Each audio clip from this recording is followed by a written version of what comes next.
Good morning, everyone, and welcome back. We're on the first day of a brand new week, and the summer festival is finally here.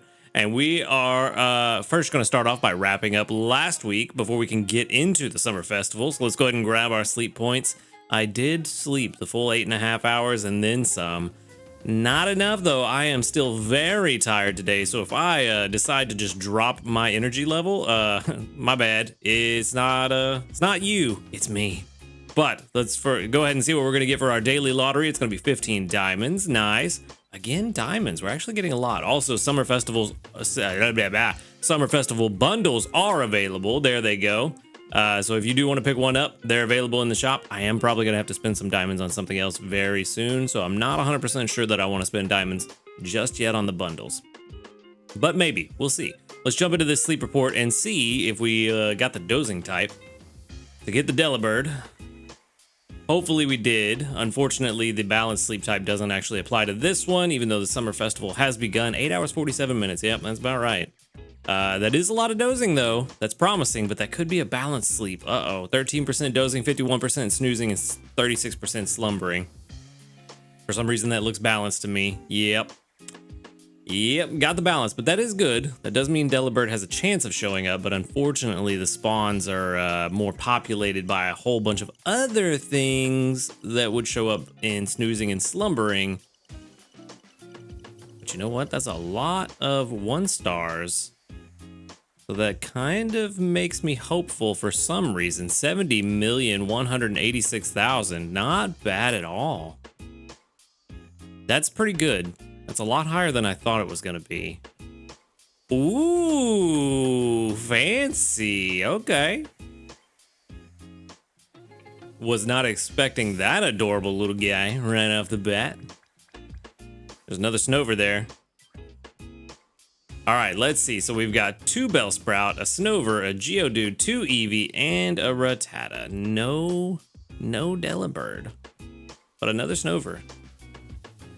And you know what? With how that Snover yesterday turned out, I don't mind another Snover for the candies. But I feel like if I try to catch this one, it's not going to turn out as good as that one yesterday. But we did get the Atop Belly Ampharos. Very nice. All right. Oh, that's the first one. Oh, okay. The light from its tail can be seen from space. It's said that this Pokemon usually keeps the light off, but if you see a light shining far off in the distance at night, perhaps it's a soundly sleeping Ampharos. Interesting. You can see the light from space. That's kind of crazy. Of course, the Snover is the hungry one. The Snover is the hungry one. So now I'm left with a dilemma. Do I take the easy Snover, or the easy Eevee? Man, that's yeah. That's kind of a tough call. I kind of want to try to catch both of them, but the only way to catch both of them would be to spend 2 Poke Biscuits no matter what, at least. And I don't know that I want to do that. You know what? I have an idea. We're going to be patient. We're going to give Snover the bonus biscuit because it is hungry. We'll take this one home. Probably not going to be as good as the one yesterday, but it will be more candy at the very least. So we're going to do that, and we're going to be patient. Eevee shows up in a lot of places, so we can find another Eevee pretty quickly, I think. So let's do that. Let's take the Snover home. Kind of want to send out Mareep candy just to show off that cute Ampharos, but that's not going to be very helpful. That said, there are a couple of very good candies. Bellsprout candy is really good for Victory Bell with Tomato Potato. Eevee candy is always necessary from what I'm getting in the comments, so that's a good one. And then also Snover candy, I feel like is an unsung hero that maybe a lot of people don't have a lot of Snover candy. Or maybe they do, I don't know. You know what? Let's go with Eevee. It's a safe bet. We'll go with Eevee. Never a bad idea. All right. And we're gonna grab, ooh, nice, about 11,000, no. Yeah, about 11,000 dream shards today. A little bit more than that. Not bad at all, which we're definitely gonna need with this week in the summer festival. But let's go ahead and check out this Snover before we get into that. Level 15 and careful. Ooh, I don't remember what that is. We've got tomato, egg, mushroom. That's an interesting combination. Unfortunately, not a complimentary one. So probably not gonna be too great. Skill trigger M, also not super useful. Helping speed S is useful. Berry finding, interesting. I don't know if I really care about that on this one. I'm gonna need to think about that for a minute. Ingredient finder S at the bottom. And then, ooh yeah, careful. No, we're done. We're done here. Never mind. Don't care. This is not gonna be good. Ingredient finding down means it doesn't do the one thing that I really needed to do, and the berry finding on an ingredient specialist is just a nice bonus, all the way down to 0 at level 50. Which, I mean, that does make sense. You do want inventory up if you have berry finding on an ingredient specialist. Yeah, this is definitely looking like the worst Pokemon I've caught in a while. This is kind of rivaling those Pichu a few months back. So yeah, this one's pretty bad. Pretty bad. Not only is the ingredient spread not good, it's got a bad nature. No ingredient finding doesn't come in until level 100. Probability of catching a better one, 88%, 93%, 93%, 95%, 99%. Almost 100%, 99.89% chance of catching a better one. I don't know if that's quite fair. Berry finding is good, but it's kind of a icing on the cake scenario for berry finding rather than absolutely necessary for an ingredient specialist. So yeah, we're gonna go ahead and move on. Yeah, it's not shaping up. It is gonna go up a little bit from the ingredient finding. Not much. Not much at all. So we're gonna go ahead and move on. This one's definitely going to the professor and turning into some candies. Yeah, I'm gonna let that run in the background so we can see what it turns out to be. But for now, we can go ahead and move on. Oh yeah, never mind, it finished. It seems like it always finishes right when I say I'm gonna let it run in the background. PR of 4. Awful. Awful. Very, very awful. So we're gonna move on. We're gonna pretend like that Snover never happened. It had to balance out with the one I caught yesterday, I suppose. But let's go ahead and clear these missions. We did get 15 diamonds for going to bed on time. Didn't quite get Master 3. I tried, but did not quite get there. And also didn't find a Pokemon that I wanted to spend the candies on that really just seemed very good. So ended up not spending them. But let's get into this weekly summary. And this will be the last thing we've got to do, and then we can get started on the summer festival. All right, 20% area bonus, of course. Very nice. We needed it. Our area bonus at Snowdrop is the lowest of all of the islands. But let's see. Can we actually get a shiny Snorlax? I have not once had a shiny Snorlax. Not a single time. Actually, I'm kind of curious. How many of you guys have seen a shiny Snorlax at your own camp? Is it something that is actually very rare, or is it more common and I've just gotten very unlucky? I did get an overall grade of A for 4 small handy candies. Also, I forgot to run through the stats on all of our berry gains and our strength, but we ended at Master 2 with about 707,000, somewhere around there, total final strength. All right, so now that that is out of the way, we have the Summer Festival that is currently happening with boosted spawns on 3 islands. Greengrass Island, which we're not going to go to because there's a lot of events that happen here, and it's not really super fun going to Greengrass when you're hunting for a specific new Pokemon, if you can help it. Cyan Beach, water, flying, and bug types all increase spawns there for those that are in the game so far, but specifically, I'm hunting for Cramorant.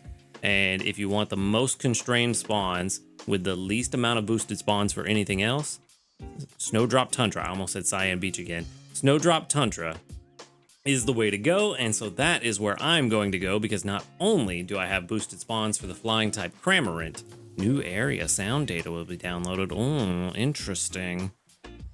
But yes, not only do I have boosted spawns for the flying type Cramorant, also boosted spawns for Delibird, which I do still want another one. A good Delibird will outperform the Abomasnow, the Snover that I caught yesterday. It will outperform it, but in conjunction with that Abomasnow, it's going to be a force to be reckoned with. But this time around, we got curries and stews, which is very good. This is actually a good time for me to have a Glaceon instead of a Flareon, because at least then I could get some favored berries, but you know, we'll get there eventually. We are gonna get 5 apples. Nice, 5 apples for the first stamp on the card, not bad. Also, I let you stack up. Didn't overstack it, but I kept its inventory full. You should also have a full, well, almost. It's a lot of corn. That's really what I need, to be honest, so that's fine. A couple more candies for, ooh. Well, look at you. I wasn't expecting you to just be sitting there. I thought it was going to be buried in the menu somewhere. That's kind of cool. And it's on the same little rug as Snorlax. I like that. Yeah, I was not expecting that to just be chilling there, right there on screen. Cool. I like it. All right, let's go ahead and finish collecting real fast. Let them start collecting a little bit more. Not going to do breakfast yet. Just want to get their inventories cleared out because we are going to be possibly switching around a little bit of the team. Whoa, whoa, where did my camera go? And a skill trigger. Very good. Today is starting off pretty well. Ooh, some leaks in there too. Nice. All right, well, let's go ahead and see. Do we have any new news? We have no new news. Not surprising. I feel like we'll probably get news tomorrow or Wednesday. Kind of feels like that's how it goes with the events. But we do have 45 community reports with 1, 2, 3, 4, 5, 6, 7, 8, 9, 10, 11, 12, 13, 14. 14 that doubled up. Nice. About a third. Very good. Any level ups? Oh, we do have a level up today. Nice. A level 4. 2 small ingredient tickets. Good, good. That's what we like to see.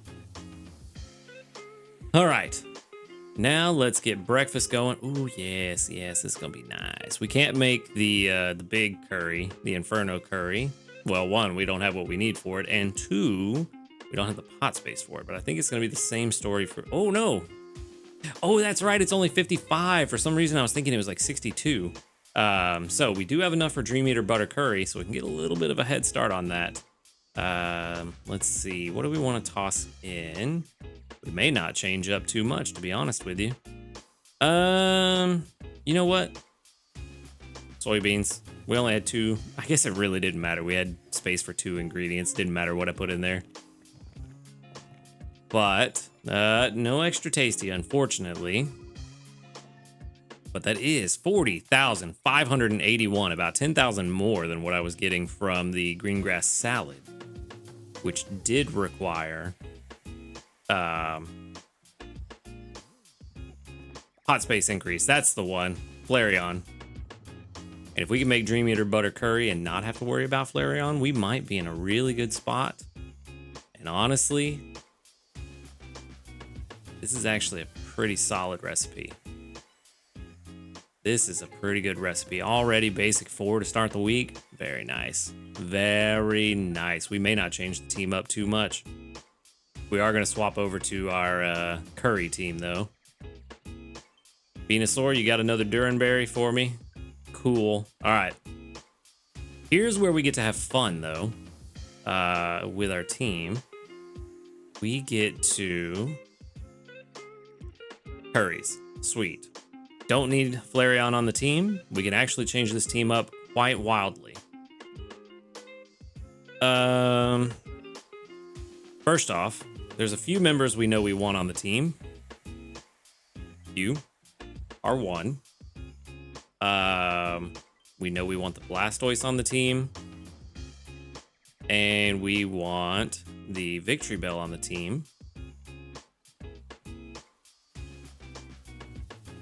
Do I want Venusaur on the team is the question. That's the question. Let me see. Let me see what we can do. Let's see. Tomatoes, just to make sure we get enough. What can we do with tomatoes? Anybody that is a favored bear. Ooh, you are favored berries.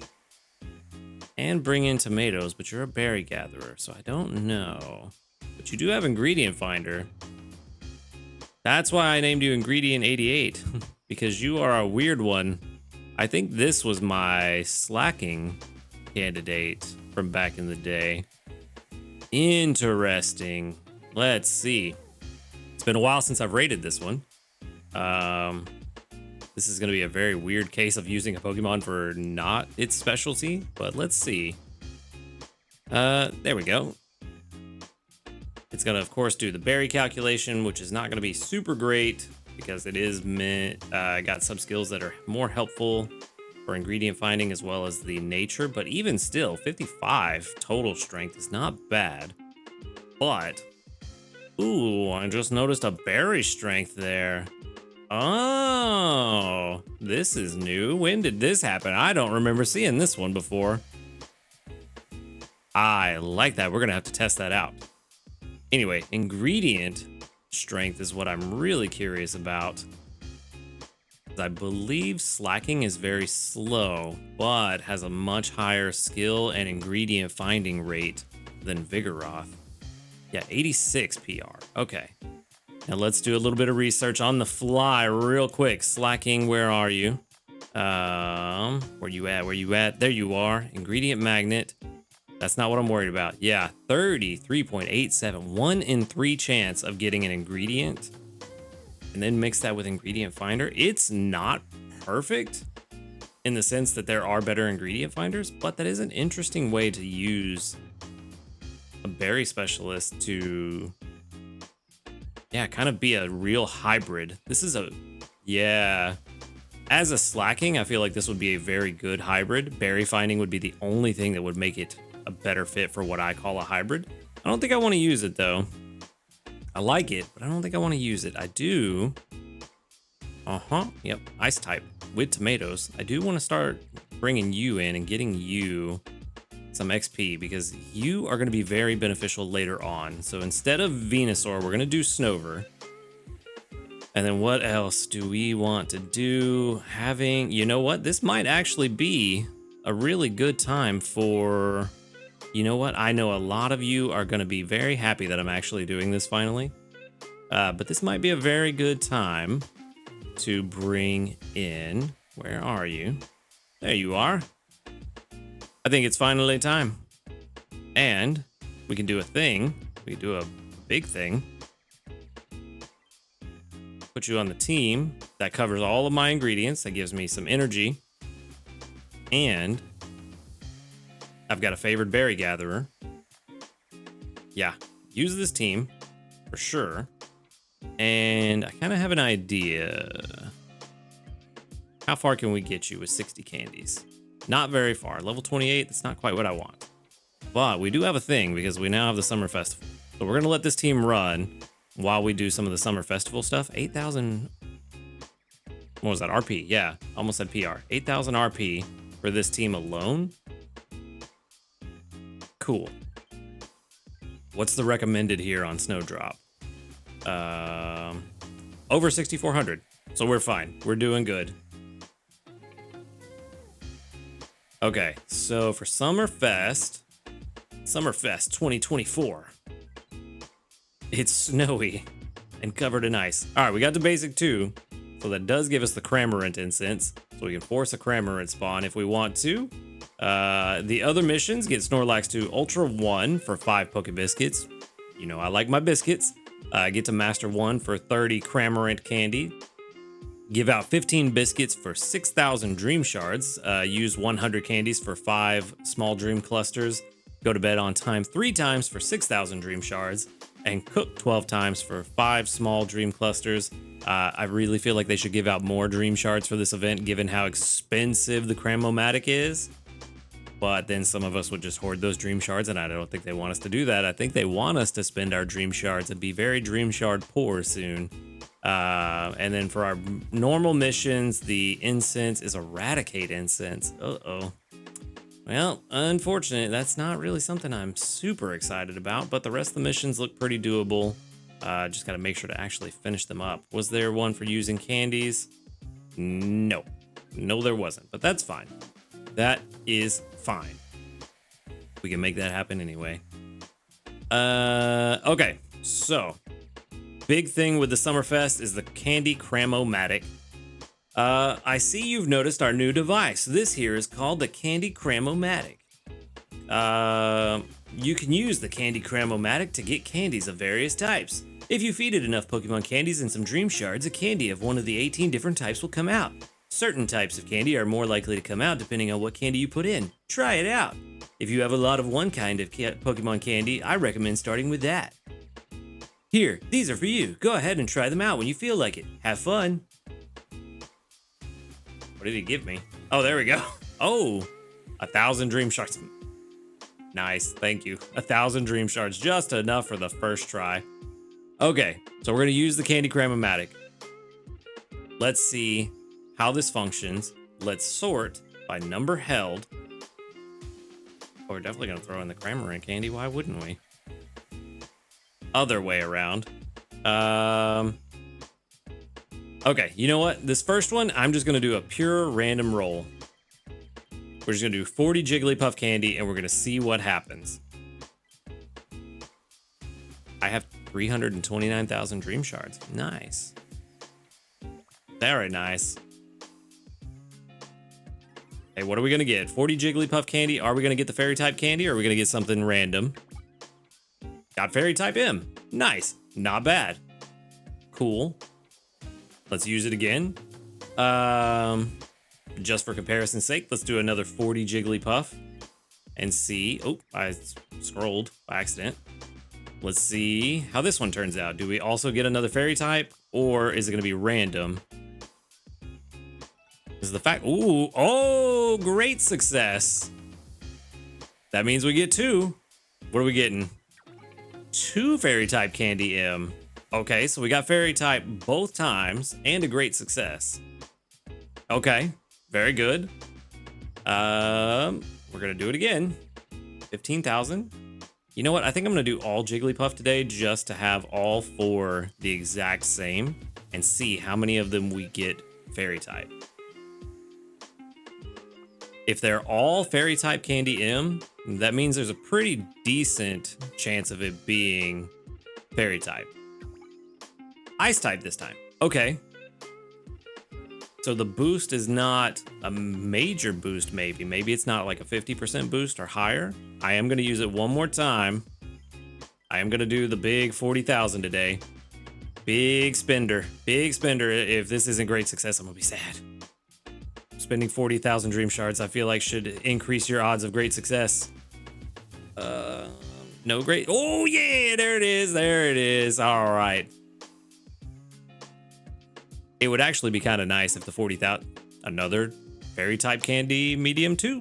All right, so all Jigglypuff, 3 out of the 4 uses Fairy type candy. So the increase to the type of candy that you use, how do I word this that actually makes sense? Because for some reason my brain is just drawing a blank. The percentage increase to get the candy that you have the majority of in there seems like it's pretty high, and I still feel like I worded that very poorly, but I'm pretty sure you all understood what I meant, even though my brain's smooth. The fact that I did 4 of them, 3 of them were Fairy types when it was all Jigglypuff candy the entire way. Maybe there's actually a significant boost and not just a very slight boost to the odds of getting the candy you're wanting. So that's good. Tomorrow we'll try a different type of candy and see if we have the same results. But all in all, getting Fairy type candy, actually pretty good. That's actually a pretty good thing. We can use that for a few different Pokemon. I don't think we can use it on Gardevoir. I believe Gardevoir is Psychic type in this game. Yeah. Okay, so we can't use it on Gardevoir. But there are a few good Pokemon we can use it on, like Sylveon. We can use it on Sylveon and turn that into Eevee candies if we want. While I'm thinking about it, let me get rid of this Snover. We will not need the Snover. Get another 5 candies. And while we're here, what can we do with these candies? While I'm here, I might as well. What do you evolve at? Level 30. Okay, we got a ways to go before you evolve. But can I get you to level 25? Almost. Almost. You know what? Yeah. Yeah, that puts it 100 XP away from level 25, which is where it unlocks Ingredient Finder. We can do that. Unlocks Ingredient Finder at level 25, which it will get tomorrow, hopefully, if I get enough sleep. And then that Snover will be very powerful. And we are going to be in a really good spot. But the fairy type candies, we can use it on Sylveon, turn it into Eevee candies. I was also there because I wanted to look at the other fairy types. If you don't have a good Gardevoir, I believe Wigglytuff is a fairy type in this game. Yes, Wigglytuff is a fairy type in this game. So if you don't have a Gardevoir and you're using Wigglytuff as your healer, you can do that. Also, if you have a Togetic, you could use it on that if you wanted to, as well as the, almost a Jigglypuff. That's not Jigglypuff. The Cleffa. Fable. That one. The Fairy Berry line. If you want to use it on them, you can as well. They also have Metronome. Pretty decent. Not too bad.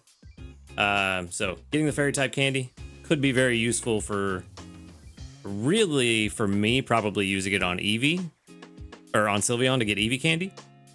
So might use it for that later, but we did get a lot. We got over, let's see, we got 2 great success. So that's 4, 5, 125 fairy candies and 25 ice type candies out of that. So that's pretty good. Pretty good odds. I know a lot of you have told me in the Discord already what you've gotten from your Cramomatic experience, but for those of you that may not be in the Discord, you should come join us first off. Second, let me know in the comments below as well, not only if you got a shiny Snorlax, which I did not this time, again, but what your results were with the Cramomatic and how many times you've used it. Because if we can get enough information together, we can get a good idea of how likely it is to give us the candy of the type that we want. So when you're letting us know what you got, try to let us know also what combination of candies you put in to get those results. And that will also help give us an idea of what the best way to kind of min-max the recipes are for the candies. But that said, we've done a lot already. 100 candies, boom, 5 dream clusters. Might use those. Actually, now that I'm rank 55, don't have much of a reason to wait until they give us rank 60. But let's see, how much are they worth now? I know they're worth quite a bit. Also gonna need some bag space soon with all these candies. Oh, maybe not that soon. 260. Small dream cluster is worth 2,054 dream shards, and a medium is worth 12,324 dream shards. So I've got a lot of dream shards and clusters. So that's good. Gonna keep holding on to those.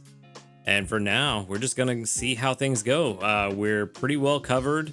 Oh, you know what? One thing that we haven't done in a hot minute. Let's see, where's it at? If I can even remember how to get to it. Team analysis, there we go. That's the one I was looking for. Not the Entei team. Let's go to the Curry team. Go ahead and switch on over. The Curry team is all out of order. Let's go ahead and just clear the board. We'll start over. That's how long it's been since we've used this Curry team. It's all the way back with the Primeapes on the team. I don't even remember what that was for.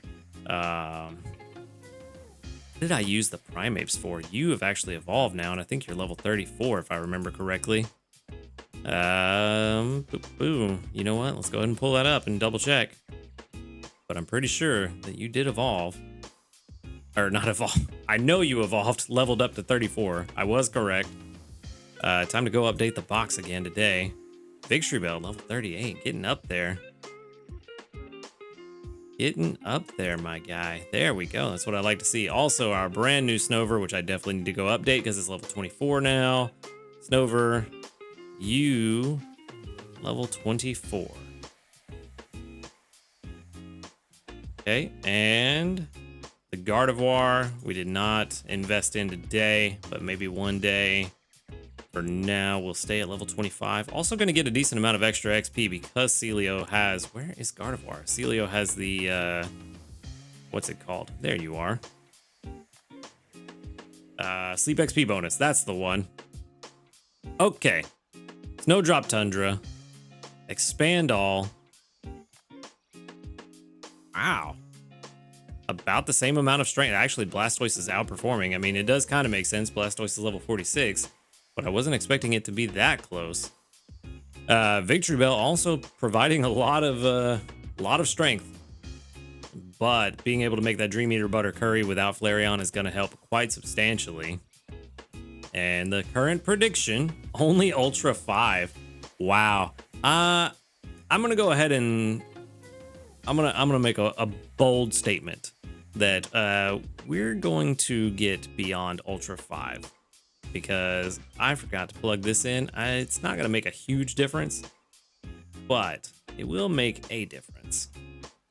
It might put us at Master 1 according to the calculation, but I feel like we're gonna be even higher than that. Yeah, Master 1.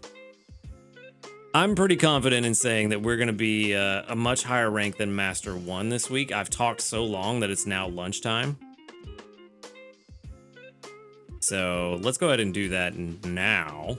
Of course, we can make the Dream Eater Butter Curry again. And let's throw... I don't know. Let's throw some herbs in there, I'm thinking. Yeah, a couple herbs. Why not? Maybe that great success luck from the Cramomatic will transfer to lunch. Maybe. Probably not. Nope. Still no extra tasty, but another 40,689, which almost doubled our rank. Yeah, we're doing pretty good. I'm pretty confident that we're gonna be above Master 1. Pretty confident. I mean, this dish right here might be enough to push us to Master 2 by the end of the week. We're now Great 1. Great 1 to end the first video of the Summer Festival week. Not bad. Not bad. It's a good start. Good start. We need to be Great 3 to have Delibird show up. So... pretty confident we're gonna be there by the end of tonight, as long as I can make still Master 1. Wow, surprising. All right, well, I guess we'll see how things go. If Gardevoir can trigger 3 times a day, that'll be pretty good. Maybe it can convince me to invest the main skill seeds into it. Maybe not, but we'll just have to wait and see. I think I am actually. I might. You know what? Walrein has such a low skill trigger rate, and it's just a like level 3 ingredient magnet, so it's not that useful.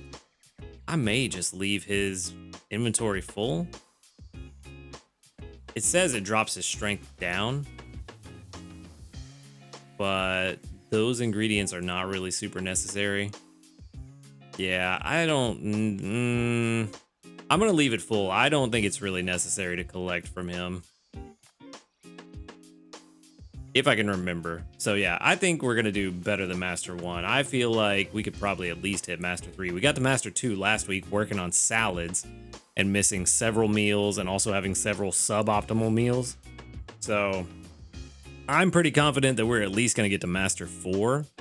But who knows? Maybe the way things go this week, that might humble me and I may change my mind. But we're just going to have to wait and see. And that's going to be it for me today. Thank you for watching the video. Make sure to hit that subscribe button. If you do enjoy these videos, go ahead and while you're down there, join us in the Discord if you want to continue the conversation or talk about any other video games. The link is in the description. And that said, y'all have a good night. Enjoy the Summer Festival. Best of luck in your hunts. And until next time, later, dudes. Good morning, everyone, and welcome back. We're on day 2 here on Snowdrop Tundra, hunting us a Cramorant for the Summer Festival, and I have a very information-packed episode for you today. We are going to get into how to use the team analysis screen, because I've had a few people ask and want to kind of get a walkthrough of how to use it and what they should be looking at, so we're going to go through that a little bit later, but for now, we're going to start off. We're going to go ahead and knock all this stuff out of the way. We, of course, are going to get 11,692 Sneaky Snack and 8,700 of it from our Walrein. I almost called him a Celio. We're also going to get a small ingredient ticket And we didn't see it, but our Snover is now level 25, so Ingredient Finder unlocked on that as well. And then we're going to pick up 100 sleep points, which puts us at 5,797 total sleep points. And then for our daily lottery, we're going to grab, hopefully some biscuits would be nice. 3 Poke Biscuits would be fantastic. You know what? I'll take one. I'll take just the one. If I could click on the back button, that'd be even better. Come on now. Get it together. But all right, let's jump into this sleep report. And to see what we're going to get, our sleep type, not really all that important. We are going to get the pseudo balanced sleep, of course, because it's an event. So anything and everything could show up, but we do have the increased spawns for the flying types. So with any luck, Delibird will show up. That would be fantastic. Yeah, definitely not getting dozing today. 5% dozing, 48% snoozing, and 47% slumbering. Probably a slumbering sleep, I bet. Yep, that seems to be the way that it's been going lately. We actually got a pretty decent amount of strength just on the first day, so we should have like 15. Yeah, about 14.6 million almost. So not too bad. A lot better than last week, that's for sure. Not too many spawns though, but it's all right. We don't need a ton of spawns. We just need the one we want to show up. I see something down there that is new. Right there on that bottom left, I'm sure everybody can see. Oh, okay. So we got Psyduck, Swablu, Slowbro, and Celio. Not bad. And then, of course, I did use the Cramorant Incense. So we got this guy right here. Got to use that Cramorant Incense right off the bat just to get one. I was hoping for a shiny, but no luck. It is the 1-star sleep. That is a goofy picture.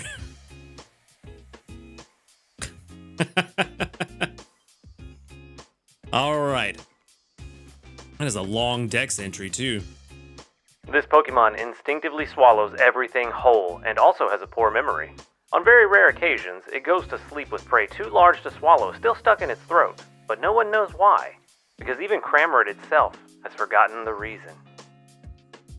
Cramorant's just a silly boy. All right, so we did get something else new. What did we get? Ooh, Mareep. Blinking tail sleep. That's not what I thought it was going to be called with it rocking back and forth. Thought maybe rocking sleep or rolling sleep or something, but I was not expecting blinking tail. And that is the last Mareep sleep style that we needed. All done and dusted. All right. Well, no Delibird, but at least we got the Cramorant, so we could try to catch that. Hopefully it's hungry. Wrong direction. Also the wrong direction. Go to the Cramorant. No, the other bird. The other bird. Oh. Oh man. That's kind of that's kind of annoying. I really needed that Cramorant to be hungry. Really. 2/3 of the Pokemon that show up today are hungry, and the one that I want to be hungry is not one of them. A 2 in 6 chance to not be one of the ones I want, and of course I hit that lottery. I hit the unlucky lottery. Well, super unfortunate. What do I even do here? This is frustrating. I don't need a Swablu. I have 2 good ones and also a good Altaria. I have a very good Psyduck. Don't need that. I do need a better Walrein, but I want a Spheal instead of a Celio. Mareep, I have a really good Ampharos. I don't need it. Of course, all of the hungry ones I don't need to. You know what? Whatever. It is what it is. It's unfortunate. It's a very bad scenario, but I'm not even going to take the Cramorant home today. I'm going to feed it what I can, though. Let's see if we get lucky with any big or mega hits. There's a big hit. I didn't see the little heart shaking animation, but I'll take a big hit. Awful, of course. Awful? That was awful. Let's see. Yeah, none of this is just really all that great. You know what? Part of me wanted to feed at least one of these hungry Pokemon a biscuit just to try to get the critical capture. Basilio is the only one that would make sense. And even then, like I said, I want a Spheal. I don't want a Celio. Because I want the evolution. But does it matter, actually? It may not matter. What does the evolution get me? 5 extra berry slot, or 5 extra inventory. And a level up on a charged strength main skill. You know what? It doesn't matter. We're going to feed him 1. We're going to feed him 1 and we're going to see what happens. Another big hit. I did not see the heart shaking animation. Very weird. I mean, I don't know why I said a big hit. He was hungry. Of course, it was going to be ×3. I was looking for a critical hit. But I still didn't see the animation. It's very strange. Anyway, well, today's sleep research was a bust. But at least we saw the Cramorant, I guess. All right, let's go ahead and move on. We'll send out some Cramorant candy. Try to help people get stocked up pretty early on. And then as far as Dream Shards go, actually more than I expected. 2,600, 2,700 Dream Shards. Not bad. Not bad at all. All right. Well, let's go ahead and move on to the other stuff. Hopefully it'll be a little more interesting for us. Any new news? No new news. I think tomorrow. I feel like tomorrow we're going to have some news. And then for our community reports, we got 46 of them. Very nice. With 1, 2, 3, 4, 5, 6, 7, 8, 9, 10, 11, 12, 13, 14, 15, 16, 17. 17 that doubled up. Very nice. A little over a third. Can't beat that. No level ups today. But we can now get into the meat and potatoes of everything. It's no skill trigger there and a ton of cocoa. No milk at all. Very surprising. Skill trigger would be nice. Boop. Nice. Very good. That almost always means we're going to have a good day. Although it didn't start very good, though. No skill trigger there. I don't know why I clicked on you. I've left your pack full on purpose, so no skill triggers from you. I do want to feed breakfast first and then collect from the Gardevoir. Just to maximize the amount of energy we're going to get if it has a skill trigger, which I don't know if it's going to. Let's do a couple herbs. That'll be fine. An extra tasty would be nice. That would really make me feel better about today. Hey, there we go. I feel better about today already. Very nice. 82,998. Yeah, we're definitely going to be crushing the ranks this week. Definitely not going to be Ultra 5, which I figured out why it's at Ultra 5, and it turns out that was a goof on my part, but we'll cover that here in a bit. Slight goof. It happens. All right. +1 energy for everybody. That put us at, what was that, grade 5? I didn't see it. Grade 5. Nice. Very nice. Got some more Dream Shards, which is good because we're about to use some. Okay. And a skill trigger. Very good. Very good. So everybody should be above 100 energy now, especially Victory Bell. Especially Victory Bell. Let's see. Let's just go check and see how we're doing. All green. All green is good. Exactly 100, exactly 100, 121, 100. Also level 25. There we go. Ingredient finder. Nice. Could be, you know what? While we're here, let's go ahead. Let's see what this would mean if we did it. Could be a good opportunity to do a thing. Actually, is a good opportunity for me to show off. Sometimes it's good to just come in here and plug in skills that your Pokemon doesn't necessarily have, just to see what it's going to look like if you do.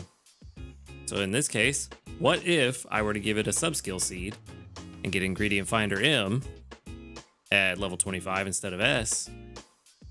That changes, what is this? Ingredient 81 was the PR before. And that bumps this up to significantly higher. At least a 90. Let's see, the other sub-skills. Skill trigger's not going to help that much. It might drop it down a little bit. Oh, not as much as I thought. Only to 89. And then helping bonus is going to be way high. So yeah, this is going to be like PR 92 or something, 93. It's going to be a very good one if we were to do this subskill seed. How many do I have? Only 3. Ooh. Don't know if I want to do that just yet. Maybe. But let's see. Level 25. What are we looking at? Okay, it won't tell me here. I was hoping it would tell me how many eggs per day I would expect to get, but I think that's another calculation I need to do. Ingredient count B. Oh, well, it wouldn't tell me eggs anyway, because I don't get eggs till level 30. But I think I'd have to do ingredient count B to tell the calculator that I want to look at eggs specifically and go from there. But I don't want to start another calculation while this one's running, because if you do, sometimes it messes it up. 92, that's what I figured. Okay, so if we used a subskill seed on this, it would jump it from 81 to 92. That's actually a pretty decent jump, but the question is more, what does it look like in terms of the actual count of ingredients? We know it was, what was it, like 30, if I remember correctly, as an Abomasnow before. I did ingredient count B, yeah, okay, good. Which doesn't start until 30, which does make sense. 98. Ooh. Of course, it drops at 60 when we get tomatoes again, which is unfortunate. But as a Snover, 17.64. Probably should have done this as an Abomasnow. That'd be smart. That would be smart. If I were smart, that's what I would do. Let's go ahead and... It is going to let me do it again, though, so that's good. Seems like it just completely canceled out the other calculation, which is good. Surprisingly, only 50. Why? Oh, because it somehow took my egg off. That's super weird. Ingredient count B. And let's see. Let's see if it crashes it. Hopefully it stays and works fine. Ingredient count B, which is eggs. Okay. Way better. Still only 34 though. 34.82. So that doesn't actually make a huge difference, because I think it was 30 or 31 when we looked at it the other day when we caught it. And 34.82 is not that much. That's a production comparison question, so we'll figure that out. But this is interesting. It is an interesting idea. So we're not going to do it yet. And then Gardevoir, last one, I didn't check your energy. Also 100. Cool. All right. Well, I'm going to let that keep running while we do what we're going to do here in a moment, because we have one last, well, no, a couple things that we need to get out of the way, and then we can talk about the team analysis screen and go through how to use that, because it is a very helpful tool. First and foremost, I don't think we're getting any other missions complete today, so let's go ahead and collect those. Well, didn't get the Cramorant missions done, but that's all right. We did get to grade 2, so we're going to get 1,430 Dream Shards. All right, so now let's do the Candy Cramomatic. The results from all the comments that I got yesterday on the Cramomatic made it seem like it's somewhere between 30 and 50% of people were getting the candies that they put in. But keep in mind, none of this is conclusive by any means. We still need a lot more data to draw any reasonable conclusions. Quick update, ingredient count B for Abomasnow with the subskill seed is only a PR of 80. And at level 60, oh, that's level 30. Level 60 drops down to 24, which does make sense because we get tomatoes again. But interesting aside. All right, let's get back to what we were doing. Like I said, can't draw any real conclusions from the little bit of data that we've got. Even with all the data from the comments, it's not enough to draw a realistic conclusion. It's just, hey, this is what we're finding so far on an individual anecdotal basis. So keep that in mind, that these are not necessarily the results that you're going to get, especially the results I got yesterday with 2 great success. That is very unlikely. I just got extremely lucky with that. But it does seem like there's a somewhat decent chance of getting the candy you put in. So today we're gonna do a different experiment. We're gonna throw in. I'm gonna keep the Pikachu candy because I feel like with all the different kinds of Pikachus, those will actually be kind of useful later on. With all the different hats that have different specialties, because when we got the Santa hat Pikachu, it actually had a different specialty from the regular Pikachu. So it may be worthwhile to level some up later, depending on what they decide to put in the game. So I'm going to use Wobbuffet candy, all 40, and that's going to give us, let's see, we got an extra tasty, so I doubt we're going to get a great success here today. It did seem like a lot of people did not get great success, but I did get psychic type candy. So with 40 candies, it seems to give me, more often than not, it seems like I get what I put in so far, if I do all 40 of one type. So let's see, do we get psychic again? Or does this put us at 50-50 on what I put in? Psychic again. Okay. Okay. So okay. Let's run an interesting experiment then. Let's do 20 psychic candies. 20 psychic. No. Let's do 30. It's 30 Wobbuffet, 10 Gulpin. Is that gonna work? No. Let me think. How do I want to do this? I don't think that's what I wanted to do. No.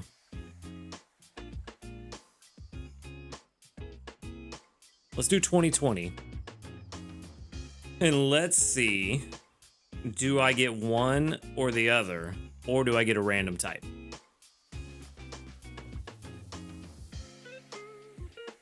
Because if I get a random type, great success.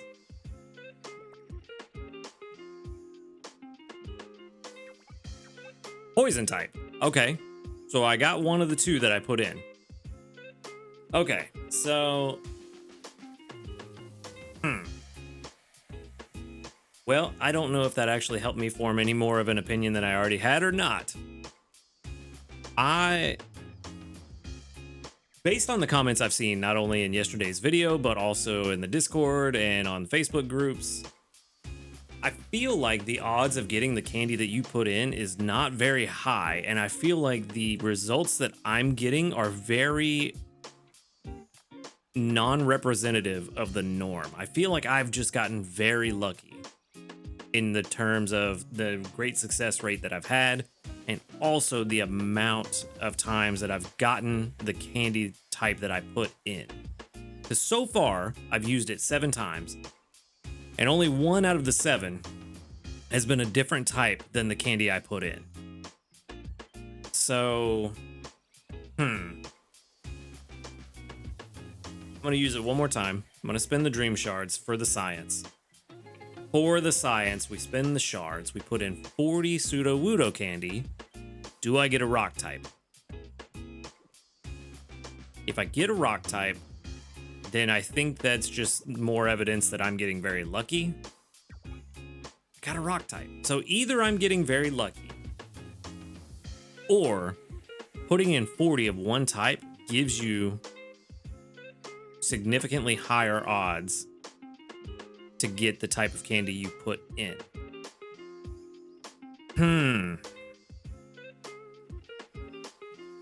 I'm gonna lean towards the fact that I'm getting lucky. Like I said, based on everything that I've seen that other people have reported, I feel like I'm getting lucky and not, this isn't the norm that you should expect. I don't know what to make of this. Also, don't use your dream shards like I'm doing. Don't do this 4 times a day. That last one is so expensive. If it was a guaranteed great success, maybe it would be worth it, but it's not a guaranteed great success. So don't do it, because this is a huge waste of dream shards. I'm only doing it for science. That's it. And I'm probably going to regret it later whenever I need to use some dream shards to level something up or increase my pot space. Probably here in July when we get the 1-year anniversary. So don't do this unless you just have a huge overabundance of dream shards. It is a very bad use of dream shards. But for the science, I don't know what to think of this.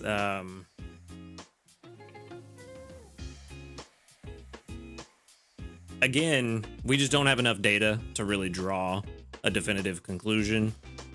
So take my results into account, but don't let them be the only thing you look at when you decide what you want to do in terms of how many candies and how you want to use those candies to put in.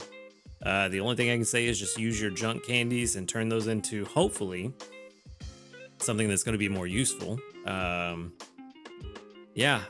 The Candy Cram-O-Matic, I like this feature. I wish it was going to stick around longer. I kind of don't like that we're going to get rid of it and probably not see it for a long time. But I like it. It's an interesting feature. I would like to see it come back every couple of months. That would be really nice. But yeah, that's a weird one. Anyway, that's my Candy Cram-O-Matic results for today. But now, for what I promised you guys, we are going to talk about team analysis and how to use it. Now, of course, I had this page pulled up yesterday in yesterday's video, and my results were incorrect. They showed Ultra 5, and I thought that was very low. I was like, oh, there's no way it's going to be Ultra 5. I'm pretty confident we're going to get to Master 4. Well, turns out I goofed. And someone in the comments pointed this out, that I had my cooking settings incorrect. And they were mostly correct. I did have them incorrect, but what I did is I had them turned off completely. So I didn't have it set to the wrong dish, I just had it turned off completely. So you can see, since I have cooking turned off completely, it's assuming I'm not making any meals all week, and I'm going to get to Ultra 5 if I did nothing, other than just let them collect their strength and berries. However, if we click on this little gear icon, on the cooking tab, click on curries and stews, and then click this drop-down menu, I already have Dream Eater Butter Curry set for all of my meals. But we can select Dream Eater Butter Curry. And then now that we have turned curries and stews on and cooking on, you can see it updated, this little symbol right here. And now Master 7 is the prediction for this week. Another thing that people pointed out was that I may not have had the event bonuses turned on. I did in fact have them turned on. They just didn't take account because I had cooking turned off. So if you come into your settings and go to event bonus and you set it to the default, the website will automatically change the default numbers based on the events. So you should not ever have to change them again. I believe the default is on base when you first come here. And so this will always be whatever the base rate is. It will ignore any event multiplier. So you want to make sure that you come in and turn on default for everything so that it automatically changes when the events start. You can also use this page to set up some experiments later on. Say you want to experiment and figure out, oh, well, you know, Suicune event's coming around. If we have the same thing where water types get an extra ingredient every time they collect something, let me go ahead and click custom, click water type, and ingredient count +1. And you can do experiments that way. You can do that with a lot of different stuff. You can set custom multipliers for any kind of experiments you want to run, but that's a little bit more advanced. We'll get into that a little bit later on. For now, I just want you to be aware that this menu is here, and go ahead and set all of yours to default.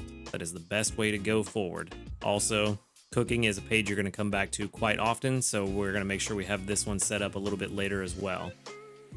All right, so this is my team for this week. Master 7 is the prediction, but that's also assuming that we're ending on Tuesday. We're not. We're ending on Monday, and we want to plug in our current strength is 246,015. So when we plug that in, Master 7 is still the current prediction. So pretty accurate there. Now we'll see if by the end of the week we actually hit Master 7, which is 1.15 million. I think we can, especially with the extra tasty that we've gotten. We got extra tasty breakfast, I believe, on Monday, and then or yesterday, and then extra tasty breakfast today. Or am I might be being silly. I don't know when I got that other extra tasty, but I know I got one today. So we could be a lot farther than Master 7, but this is just the general prediction. So if we want to use the team analysis page. Oh, one last thing before we move on. Keep in mind, a lot of these extra stats are going to be locked behind premium. You should still be able to get to the team analysis page, but you just won't see as much detailed information as I do because I do have the premium subscription courtesy of the Rain On team. So keep that in mind. You won't see everything that I see, but you will see enough information to get an idea of what you're looking at, and you will still see these predictions here at the bottom. So let's go ahead and move on. This is what the page will look like the first time you get to it. You can see here that it's showing this little orange circle showing that I have curries for the week, and it's also showing the Dream Eater butter curry for breakfast, lunch, dinner. Then those take 53 ingredients per recipe or per dish. So if we click this drop down, we can have it set to default, which is what I have in my cooking settings here in the settings menu. For some reason it was turned to X again. I don't know why. Anyway, curries and stews, orange, salads will be yellow, desserts will be green. So that's what this little colored circle means. Also, if we want, we can hit override and we can change all of these settings here, and this will ignore the settings that we've selected in this screen here. I typically just stick with this one just to make it easy and keep things all in one place across the entire website, because I feel like if I start changing things here, but then I change things somewhere else, that it could end up getting confusing, and then I have to remember to change all this too. For me, it's just a lot easier to remember that everything's in one place and change it as need be in this one place. But if you want to keep everything confined to just the team analysis, you can go ahead and do that here. You can set your sleep schedule. You can set the skill recovery to optimistic or conservative. You can set your cooking schedule when you generally make your meals. You can set always max energy if you want to run that experiment. You can set the default to always full pack for berry specialists. So wall rain in my example this week. You can turn on your good camp ticket here.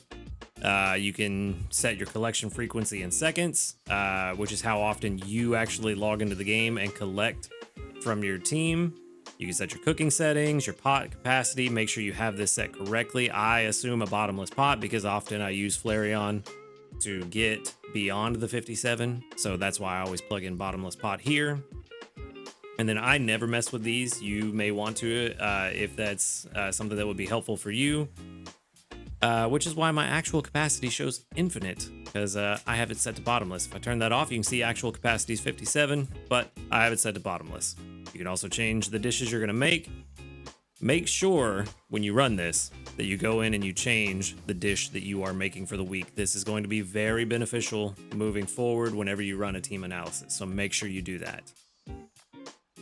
Okay, so all of the override stuff out of the way. Again, this is what it will look like by default. Nothing selected. Somehow still getting to basic 4. Don't know how. I have nothing selected, but I guess cooking maybe. Okay, so when you're here, the first thing you're gonna do after you get all of these options selected, you're gonna pick the island that you're on. For me, we're on Snowdrop, but just for fun, let's assume that I'm on Cyan Beach. One last thing. One other thing you do need to double check. Make sure your map bonuses are correct too. Go to this map bonus menu or screen on the settings menu. Make sure you have them correct, because those will also be very beneficial moving forward. I update these every week whenever I get my weekly summary, so these are always correct for me, but make sure they're correct for you. So we're on Cyan Beach. It's already taking into account my map bonus. I don't ever mess with the level settings, ever. The advanced options I never mess with, other than to pick daily or weekly when I want, depending on what I want to see. And I'll show what that does a little bit later once we get a team plugged in. But I never mess with this, but be aware that it's here in case it's something that could be useful for you. I just never mess with it. Honestly, I can clear this and not worry about it. So let's go ahead and clear that. Okay. So basically what you want to do is if you have put your Pokemon into your box, which is this section right over here where it says Pokemon box, you can plug them in there, or like you often see me do where I save the Pokemon. I click this box right here and I type in the Pokemon's level and information and then hit this little button to save it. I'm not going to do it now because I don't want to save it again, but this is how you put them in your box. So You can select this button to pick any Pokemon that you have stored in your box, or you can hit this button to create a brand new Pokemon. Let's see, we're on Cyan Beach, so let's say we have a Feraligatr, and hypothetically, I just want to plug in everything that's super good because I have just caught the perfect Feraligatr. It could not be any better, and that's what we're gonna do. What else? What else would be good for a Feraligatr? Skill trigger. Why not? I've caught the perfect Feraligatr. It is now level 30, and I've evolved it twice. But you know what? I'm gonna go ahead and never collect its inventory. I'm just gonna let it sneaky snack all throughout the week. I'm never gonna collect from it. So we're gonna say that that I always leave its pack full by selecting this button. That if you hit default, it will go to the option you selected in the override menu where you could say to always have a full pack for Berry Specialist. So if you click default, it will go to that one. I like to manually control it because some I do leave full, some I don't. But for this Feraligatr, we're going to assume that I leave it full all the time and I never collect from it. And then let's see, what are we going to make this week? We're going to make... You know what? We're going to make desserts and drinks. Let's just assume this is the Suicune event. So we're going to make desserts and drinks. And then I have a Blastoise that's really good. That's going to help me make desserts and drinks. And we're also going to make sure that we don't have Explosion Popcorn because we're making desserts and drinks. We want to make, what is this? Jigglypuff's Fruity Flan is a pretty good one. But we're going to try to make the Flower Gift Macarons. So that's going to be our dessert that we're going to make. And that means that we also need, what else was there for Flower Gift Macarons? Eggs and honey. So now we're going to throw our brand new Abomasnow on the team, which is not an Abomasnow yet, but we're going to select it. And we're going to say, hey, we got it to level 30. We evolved it. So we're going to select Abomasnow right here, level 30. We're also going to say, just for funsies, that we did use that sub-skill seed. And we evolved it once. And we're going to say 1 sub-skill seed there, just to have it all tracked perfectly. And we also need honey. So we're going to grab our... Ooh, you know what? Let's sort by honey. Who's going to be our best bet for honey? We don't have a very good one. Let's just say Heracross, just for the funsies right now. And let's say we got Heracross to level 50, also for the funsies. Just to get that helping bonus kicked in, and ingredient finder. And then, we don't have the pot space for the Flower Gift Macarons, but we're close. What we need is our Flareon is definitely going to have to be on the team. Let's grab our Flareon. And it's already level 50, but I don't think that's enough. We need one more level, so we'll say that we did one more level to get it to level 5. That will give us enough to be able to make the Flower Gift Macarons with 1 skill trigger per meal. Cool, so now we've got our team plugged in. Hypothetically, let's say we wanted to save this team. You can click this button right here, and it will allow you to save your team. You can see it's already plugged in here on Curry Snow. I'm not going to save it right now because I don't want to overwrite what I have. And so you can save your teams here. You can see my other teams that I've had saved in the past. You can add a new team if you want to. You can duplicate this team if you want to run an experiment with it, but not affect the main team, which is what I should have done, to be honest with you. But I goofed. It's all right. It's not that big a deal. And then once you have your team saved for the week, if you want to be able to come back to this page throughout the week and not have to plug all this information back in, you can hit this button right here next to the autosave feature, or you can turn autosave on and it will automatically save every time you make a change. But you can click this button right here, and then every time I come back to this page, it will have this exact same team with these exact same stats, even though I don't have this one in my box. This one is not that level, nor is it an Abomasnow. Same with this one, not that level.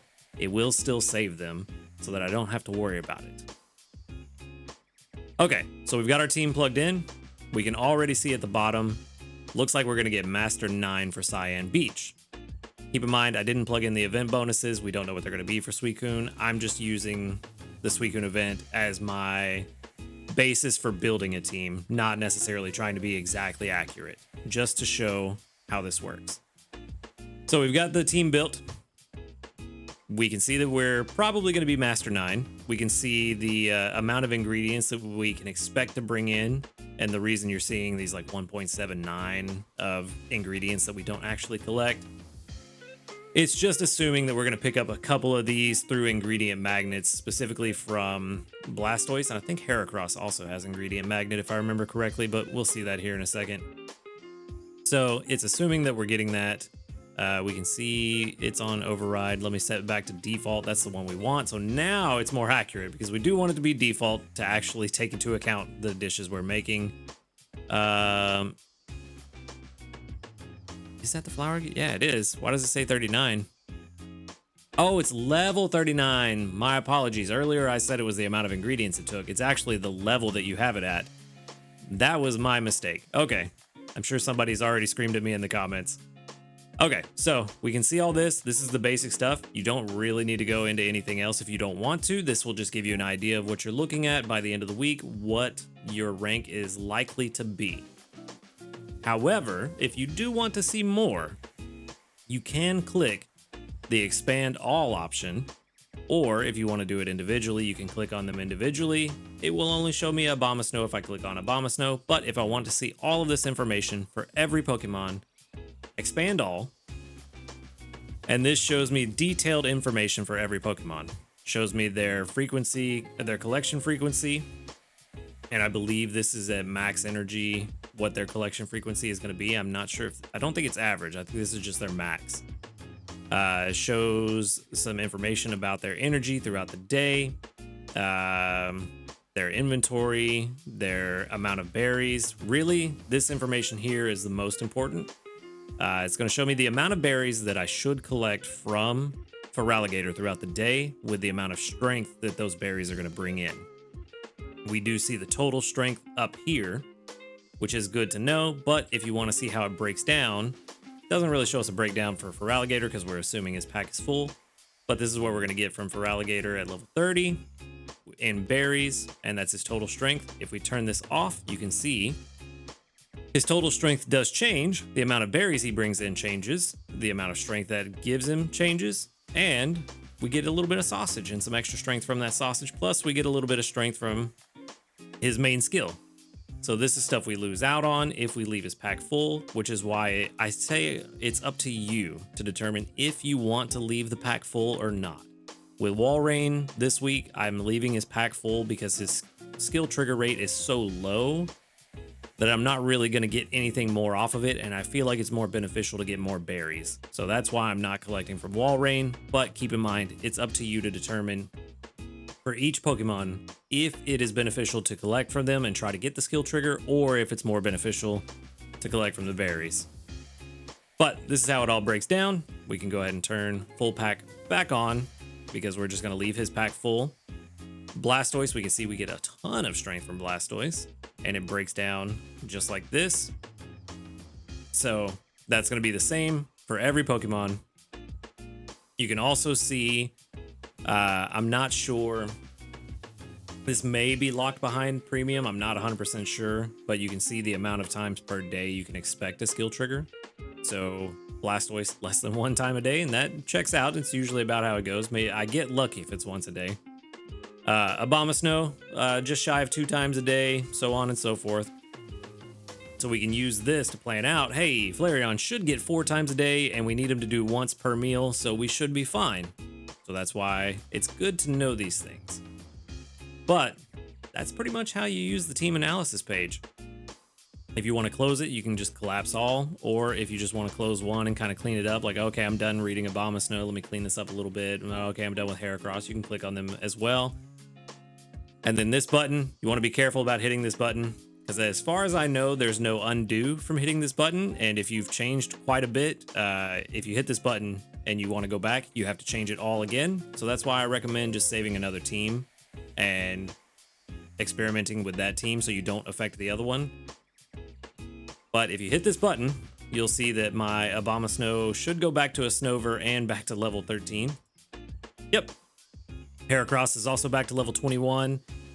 Sync all Pokemon. What that does is it resyncs their stats with the Pokemon that you have saved in the box. So be careful when you hit that button because it may mess up what you're trying to experiment with.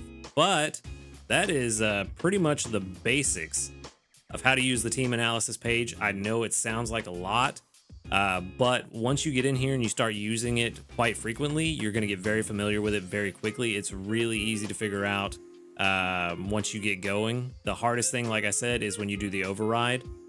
And that's why I don't mess with this. Like I said, I never do override. I always do default, and I change my settings here. For me, it's easier, but whatever's easiest for you and makes it better for you to use the site and the team analysis page, go ahead and run with that. But 100% up to you. Just make sure if you're going to use this one, make sure you have your cooking set the way you want whenever you go in. I typically leave it to none because when I rate a Pokemon, I don't want the rating to be affected by the meals that I'm making. But you do need to make sure, it's important that you get your map bonuses plugged into the settings. Make sure you have that. I'm on Snowdrop this week, so I'm going to put that there. Or I could turn it off by clicking Snowdrop again. I think I'm going to turn it off for now. And then make sure that your event bonuses are all set to default so that this changes as the events show up. Outside of that, that's kind of the important basics of everything. And then, yeah, you can see I can switch back. Curry Snow is what I have saved. So if I save this as I should, and then come back here, refresh the page. That's what I need to do. Refresh the page. It goes back to my default Curry Snow team. So that's what we want to do. That's how we use the team analysis page. It's a very helpful tool, especially for planning for the future. I would say almost exclusively planning for the future because you can use it to do things like figure out what team you want to run for Suicune. That's what I did for the Entei event. I figured out about what I wanted to do for the Entei event, found out that I wanted to do Curries because that was more in line with fire-type Pokemon. This time around, desserts seem to be more in line with water types, especially with the Blastoise, because I think the Blastoise is going to be a huge part of our team for Suicune. But this way you can plan for future events, for future weeks. It doesn't even have to be an event, honestly. It could just be like, hey, I want to figure out what I want to do next week. You can figure that out. So that is the team analysis page. That's how to use it. A long-winded, detailed, hopefully very informative little expose on the team analysis. One thing I did forget to mention, this is going to be your berry breakdown for the week. I almost never look at these, really, unless I'm just trying to make sure that I'm going to get enough to make my meals. That's really it. Oh, the one thing I did say that I was going to tell you. Advanced options. You can see here, these are the daily amounts. So daily, I should get 20,448 strength from Walrein. If I want to see what I'm going to get for the entire week, just click weekly. Wow. Click weekly. And it will show you the amount of strength that you should get over the course of 7 days. So that's a good feature. I don't use it all that often, but I do use it every now and then just to see at a glance. But mostly I use the daily feature. To me, it's a little more important. I find it easier to plan for the day than the week. You may find it easier to plan for the week than the day. But like I said, just wanted to make sure that you were aware that it's here. I never use these options. I'm sure some people out there do. If you do use them, go ahead and drop some helpful tips in the comments for everybody that's learning how to use the team analysis page. Let's all work together, bring all our tips and tricks together, and hopefully all do better at our sleep research. But yeah, that is gonna be it for the tutorial on the team analysis. Hopefully you found it informative. Thank you for watching the video. It's been a long video. I am looking at the clock now. Very, very long video. So definitely making up for that short video a few days ago. I need something to drink. My throat is yelling at me right now, so I'm gonna go ahead and run. Make sure if you found this tutorial informative, go ahead and hit that subscribe button. And while you're down there in the description, there is a link to the Discord where you can come and join us and hang out with a bunch of cool people. There's a lot of cool folks over there, so come join us and hang out. Oh man, thank you for watching the video. Y'all have a good night, and until next time, later, dudes. Good morning, everyone, and welcome back. We're on day 3 here on Snowdrop Tundra for the Summer Festival, and we're trying to hunt down a Cramorant and Delibird, but we're going to start off with 10,007 Sneaky Snacking, which is very nice to get us started for the day. I did get an Ultra Tasty for dinner last night, so I made it to Ultra 3 as well. We're also going to pick up 100 sleep points. I went to bed quite late, got up quite late, but it looks like I still somehow got the 8.5 hours. Guess we'll figure that out here in a bit. And for our daily lottery, we're going to pick up 10 diamonds. Very nice. All right, and then we can jump into our sleep report, see if we got the dozing sleep type, which it is pseudo-balanced, but the dozing sleep type will skew it towards dozing, which will help with finding Delibird, hopefully. But I doubt I got the dozing sleep type because I slept feel like I slept very well. So I probably got snoozing or slumbering. Barely got that 8.5 hours, 8 hours, 37 minutes. I don't know. That is a lot of dozing. 10%, 48% snoozing, 42% slumbering. It's balanced. Balanced, pseudo balanced. Okay, cool. So I don't think that means anything at all. But we are going to get probably about 25, 30. Oh, way more than I thought. 39. Yeah, 39.1 million. Very nice, which is 7 spawns. Decent chance for Delibird. Very good chance of Delibird. Shiny Delibird would be not. Yeah, I was about to say, that's a very, very pink Slowbro. All right, nice. I mean, I don't need another Slowbro, but I will take a shiny. Very nice. Looks like nothing new. So we got Bellsprout, Krogunk, Wobbuffet, shiny Slowbro, Slowpoke, not Slowbro, Slowpoke, Swablu, Flaffy, and another Slowpoke. Well, at least we got a shiny out of today. All right, let's see what we got. I don't even know what I would want to catch out of all this. Mareep's hungry. Slowpoke is, of course, hungry because it's shiny. You know what? Honestly, out of all of this, I don't think there's anything I really want to catch other than the shiny. Nothing else is really going to be super fantastic, but I guess the Bellsprout may. Well, no. I do need a better Krogunk. We're using the shiny one we have now because it's shiny and it's decent, but I do need a better one. So let's we're gonna feed this Slowpoke 1 biscuit. Because shinies are guaranteed captures no matter what you feed them, so never feed them your bonus biscuit or anything higher, always just 1 Poke Biscuit. And be done with it. Guaranteed catch. And then we're going to see what we can do about this Krogunk, because I do need a better one. Hopefully one with triple oil that has ingredient finder. Ugh, didn't catch it. I'm going to try with Poke Biscuits because we are about to get a couple more from the mission. So we're going to see if we can take this home. Okay, good. Now, is it going to be full? Yep, all full. Well, at least we got the shiny Slowpoke. All right, let's go ahead and move on. Ooh, what candy do we send out? For my money, it's between the Swablu and the Bellsprout.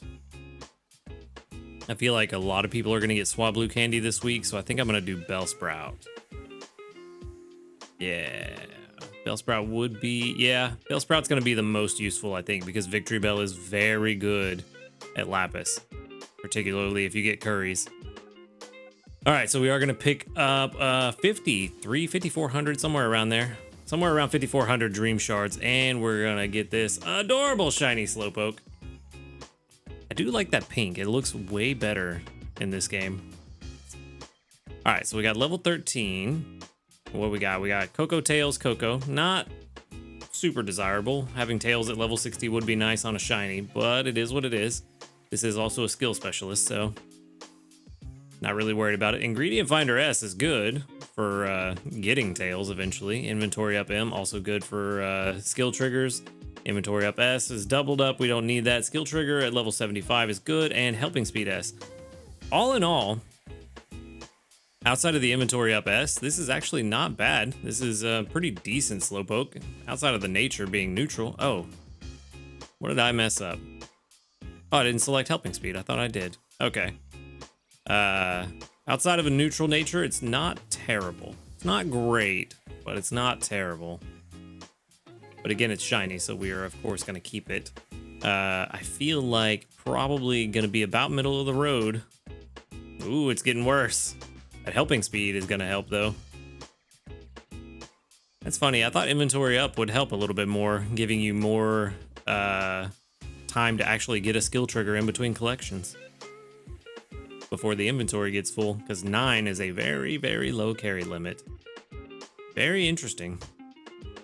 Relative strength is all 0 so far, so this is pretty much no better than a neutral slowpoke. Yeah, that's the way shinies go. Oh, well, it does get better. Skill trigger, of course. That makes sense. It does get better at level 75. This is not something we're going to invest in, though. We already have two slowpokes that are better. One that's already a slow bro and one that will be a slow king, and they're both 90-something, both with tails. So this is just for the fun of seeing how this shiny finally turns out. Outside of that, not really super worried about it. At level 13, we're of course going to save it. Oh, you can select gender now. Interesting. I don't know that gender really matters for 99% of Pokemon.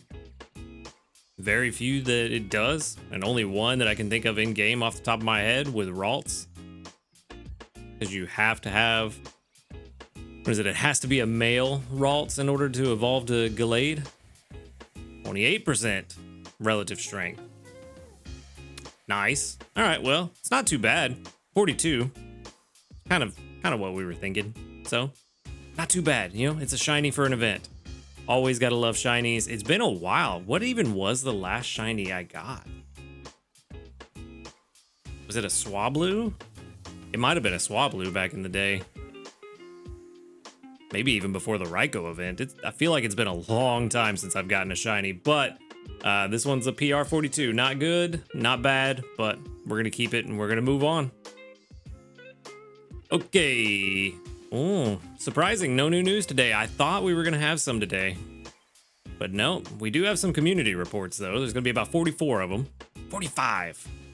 All right, with 1, 2, 3, 4, 5, 6, 7, 8, 9, 10, 11, 12, 13, 14, 15, 16, 17 that doubled up. Very nice. 45 and 17 of them doubled. I'll take that. And we got to level up, level 3. That's link cable. I almost had 2 link cables. My memory is failing me yet again. All right. And then we also got a medal. What did we get? What did we get? 70 flying type Pokemon studied. I feel like we're probably going to advance that particular medal track very far this week. Okay, now for the meat and potatoes. Not going to collect from Gardevoir yet. Skill trigger there is very nice. Ooh, especially if you're going to give me some corn and shrooms. I will take those. Very good. Nothing here because I am not collecting from you, but I still wanted to click on it anyway for some reason. The power of Ingredient Finder. I think yesterday was about 50-50 split on berries and ingredients, and then today, like 75% ingredients. It's a very good sign. Victory Bell also starting with a skill trigger. Actually, I'm very curious. Victory Bell triggered like 3 times yesterday, I think. When I went to bed, I checked Victory Bell's energy and it was like 82%. 110 so far. Yeah. I mean, I get why they don't, but I do wish they would let you go over 100% when you go to sleep, but I get it. It just would be nice to like wake up with like 180%, but it is what it is. But starting out with 110% energy for the day, very good, very good. This is why I like Victory Bell so much. Victory Bell is one of my favorite Pokemon to use on my teams, and mine's just okay. Imagine if I had a really good one. But let's go ahead and make some breakfast. We're going to make, of course, the Dream Eater Butter Curry. We're going to throw in our last 2 fiery herbs. You know, I would be very greedy and ask for another extra tasty, but of course it's not going to happen. 10% chance. But that does mean I had a 1 in 10 chance of getting what I asked for. Still level 53, which is to be expected. And that also means that we should get to Ultra 4. I believe we're gonna get to Ultra 4 here. Yeah, definitely. Yeah, halfway to Ultra 5 almost.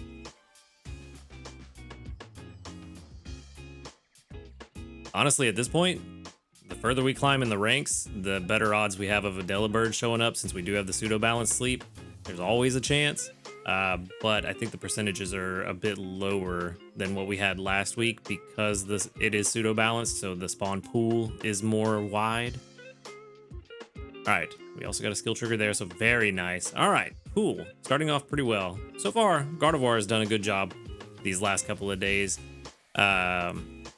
Yeah, last couple of days. I don't know why why did I second guess that? My brain smooth and me tired. That's why. Okay. Now for the fun stuff. Whoa, almost forgot about the missions. We definitely need to get these biscuits back. We got Snorlax to Ultra 1, so we got 5 biscuits. Only a few of the Summer Festival missions are left. Not too many. Good to Master 1. We certainly will. Give out 15 biscuits. Maybe. Stick to bed. Stick to my bedtime. Yeah, should get that one. And cook 12 times, almost certainly. We also got to Ultra 4, so we get a small dream cluster. And the rest of these should be pretty much in the bag outside of befriend 10 Pokemon. Just kind of depends on what spawns. I'm not going to catch Pokemon just for some dream shards. That seems a bit wasteful. But now we can move on to what everybody's really here for. This adorable little guy right here. All right, Candy Cram-O-Matic. Let's see what we got. First use, 1,000 dream shards. Let me see. What's the best way to do this? Let's do 10 Jigglypuff candy. So we got 10 fairy candies, 10 psychic, 10 poison. I want to run some more experiments and try some different stuff to see what happens, because I have been reliably told that I am just getting very lucky with my Cram-O-Matic results. It seems like several people have told me that. Also, the community has come together with a bunch of different data points and come to the conclusion that, I forget the exact number that I was told yesterday by one of our community members, but it's somewhere around 35 or 36% chance to be the candy that you put in if you put in all 40, if I remember correctly. If all 40 are the same type, you have a 36% chance of getting the candy that you put in, the candy type you put in. So I want to do a little bit of an experiment, do 10, 10, 10, 10 of all different types, and see if I still get one of those types or if I get a random type. And I'm going to do this every time I do the Cram-O-Matic. I don't know if I'm going to do all 4 today because it is starting to get expensive, but let's see what we've got. So first use, 10 fairy, 10 psychic, 10 poison, 10 rock. We get a ground type. Okay, so still didn't get one of the ones I put in, which is making me think that the odds of you getting the type that you put in are based on the amount of the type you put in. But further experimentation is needed, and I'm not going to be able to do enough to come to that conclusion, but maybe my information can help. Honestly, I'm level 55. Let's see. I have a few dream clusters. I could use them for the experiment for science, but don't know if I want to. Because that is going to get very expensive very quickly. And I think towards the end of the week, we can make up for some of these dream shards if we can get to a higher rank. But we'll have to wait and see. Again, I'm going to save the Pikachu candy because I feel like with all the different Pikachu variations, it's going to be better to hold on to them for a future special Pikachu, whether it's surfing Pikachu or flying Pikachu or one of the Pikachus with a hat. You never know. I feel like it's going to be better to save that. Plus, there is the potential that we get a Lowland Raichu, and we will need Pikachu candy for that as well. So, definitely saving the Pikachu candy, even though it is the one I have the most of. But another... Oh, why did I do... Oh, whoa, whoa, whoa. Nope. Did not mean to do Slowpoke. I think Slowpoke's water type in this game anyway, so that might have been okay. But I want to do the same ones just to be consistent. I don't want to skew the results by using a different candy. Although I don't know that it would really matter, but just to eliminate any other variables, let's just keep it the same as always. Psychic type. Okay, so that time we did get a candy type that we put in. I'm going to do one more. We're going to do 10 Jigglypuff again. 10 Wobbuffet. Nope, not Ekans. 10 Gulpin. And 10 Sudowoodo. Okay. Now let's see. Last one. A great success would be nice. Hey, there you go. Sometimes you just gotta ask for it. Apparently, I think they said there was about a 16.5% or somewhere around there. There's 16-something% chance of getting a great success, but I again got bug type, so a different candy than what I put in. Okay. So either my luck has run out and I am just getting the other 60 some odd percent of getting a candy type that is not what I put in today, and I've just gotten unlucky to balance out my luckiness for the last couple of days, or the amount of a particular type of candy that you put in affects the odds of you getting that particular type of candy. So if I do like I was doing yesterday, put in 40, maybe it maximizes the odds around that 36, 35%. But if I do it like this, where I'm doing 10, 10, 10, 10, then the odds are a lot smaller for each of them. Is kind of what it seems like. The question that which is in line with what they told us, but the real question I had was, is there a threshold, or does each candy add, say, 1%, just for example? If I put in one psychic type candy, does that give me a 1% increase of getting psychic type? Versus putting in 10 psychic candies, then I have a 10% increased chance? Or is it a scale, or is there just a certain threshold where you know, if you put in 5, then you get 5%, but you don't get anything if you put in 4, so on and so forth? That's kind of what I'm trying to piece together in my brain, is how exactly it works. And I don't know if we're going to be able to figure it out without having access to the code, to be honest. But ultimately, it doesn't really matter. It's just kind of a curiosity of mine that I just want to know how it works. But as long as we keep getting candy and keep getting great success, we're converting candy that's largely, you know, quote unquote useless into something more useful. So I'm kind of okay with whatever we get, to be honest. I just find it fascinating because it's science. But do we have enough to make lunch as well? Because today's a little bit later, since I woke up a little bit later. We do. We can make lunch, so we get a nice little extra tasty treat. I don't know why I said extra tasty. It's almost certainly not going to be extra tasty, but who knows? We did get a great success when I asked for it. Maybe we'll get an extra tasty. Nope. Doesn't work that way. Doesn't work that way with meals. 42,375 more strength, still level 53 on the Dream Eater Butter Curry, but not too bad. Not bad to wrap up today's video and today's Cram-O-Matic science experiment. So, if nothing else, my results have added to the data pool, and yeah, maybe this will help get things figured out for everybody to be able to put in what they want and really optimize what they're putting into the Cram-O-Matic to get the results they want, or at least as often as possible. Ultra 5, so definitely going to be Master 1 come tomorrow. Cool. All right, well, that's going to be it for me today. Thank you for watching the video. Make sure to hit that subscribe button if you do enjoy these videos. Go ahead and join us in the Discord, which is the link is in the description of this video. If you want to join us in the Discord and continue the conversation and discuss with everybody about Pokemon and other video games. And other than that, thank you again for watching the video. Y'all have a good night, and until next time, later, dudes. Good morning, everyone, and welcome back. We're on day 4 here on Snowdrop Tundra for the Summer Festival event. looking for us a nice little Cramorant or a Delibird. Either one would be very good. And we are going to start off with 6,809 Sneaky Snacking, which is going to push us into Master 1. I collected all of Walreign's berries last night before I went to bed, hoping it would be enough to push me into Master 1. Unfortunately not, but we are there now. And we're also going to pick up, as soon as the screen goes away and Snorlax gets big, we're going to pick up 100 sleep points and collect a mission. Well, complete a mission. We're not going to collect it yet. And that's going to put us at 5,997 total sleep points. And for the daily lottery, we are looking at, let's see, 15 more diamonds. Very nice. I appreciate the diamonds. Probably going to have to spend quite a few here pretty soon on some inventory space if I am not careful.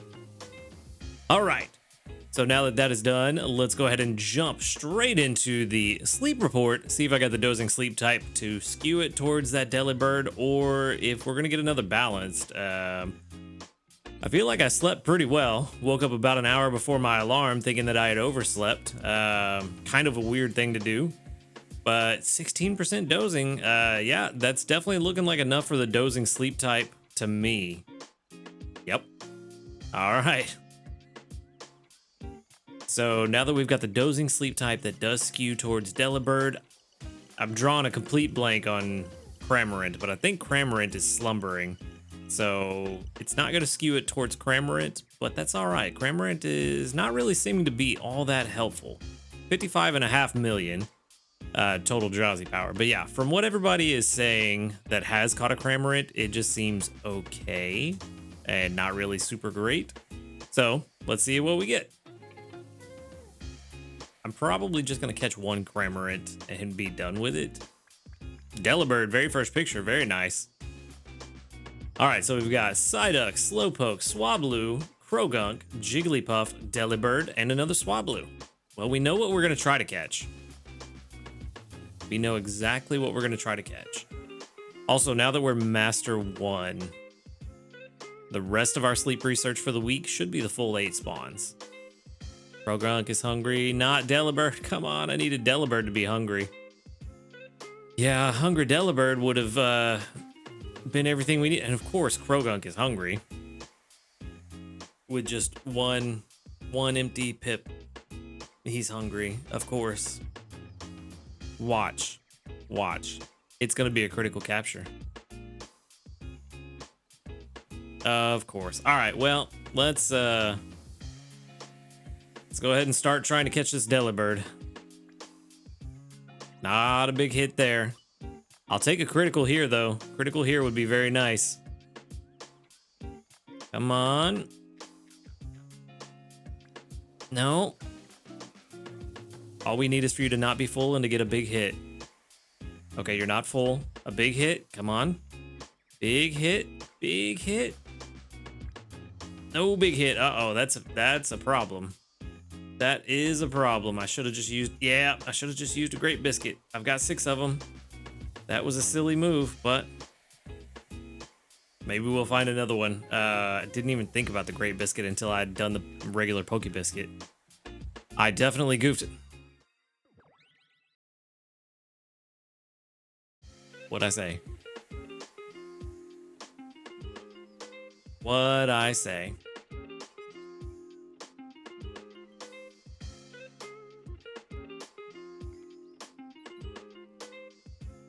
I don't even know what to say anymore.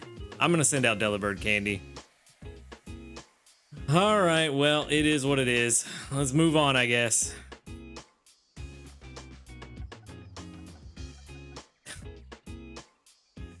$5,500 dream shards, very nice. Almost 5,600. Let's go check out how this Croagunk is. I am just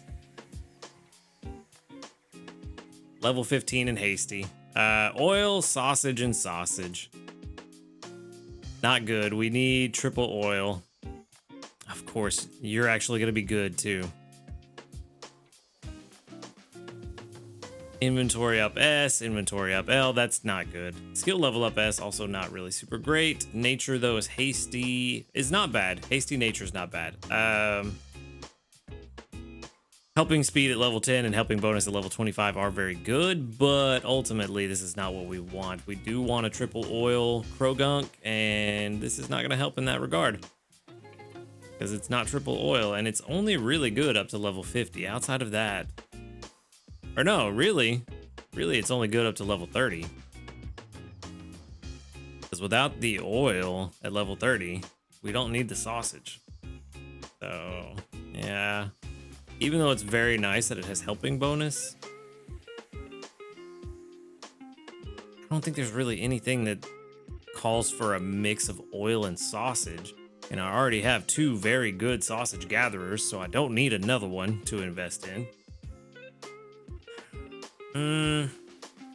Yeah, I mean, this is a decent Krogunk. Just, it unfortunately doesn't have the right ingredients. But the sub-skills are actually pretty nice.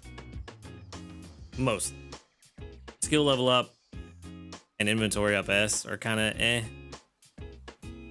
I think I'm trying to make this Krogunk out to be better than it actually is. This is really not as good of a Krogunk as I'm trying to make it out, and I don't know why I'm trying to make it better. Maybe to balance out the disappointment that just happened with the Delibird, which that one was my fault. But then the critical capture on a hungry Krogunk that only had 1 pip left, but no big hits on the Delibird. Anyway, let's move on. Let's move on to something a little more exciting that we know is going to be positive. All right, another 348 sneaky snacking. Do we have any new news? We have no new news. We do have new community reports. There's going to be about 44 of them today, I think. Let's see. 37. What happened? What happened? I'm not recording this that much earlier to where it should have made a difference. Okay, well, 37 with 1, 2, 3, 4, 5, 6, 7, 8, 9. Only 9 that doubled up. 25%. Okay, well, I mean, 25% is not that bad. That's actually pretty good. But it's very surprising. It's only 37. But there we go. A level 5 friend, Luke. Welcome to the level 5 group. 2 small handy candies. There we go. There's some good news for today.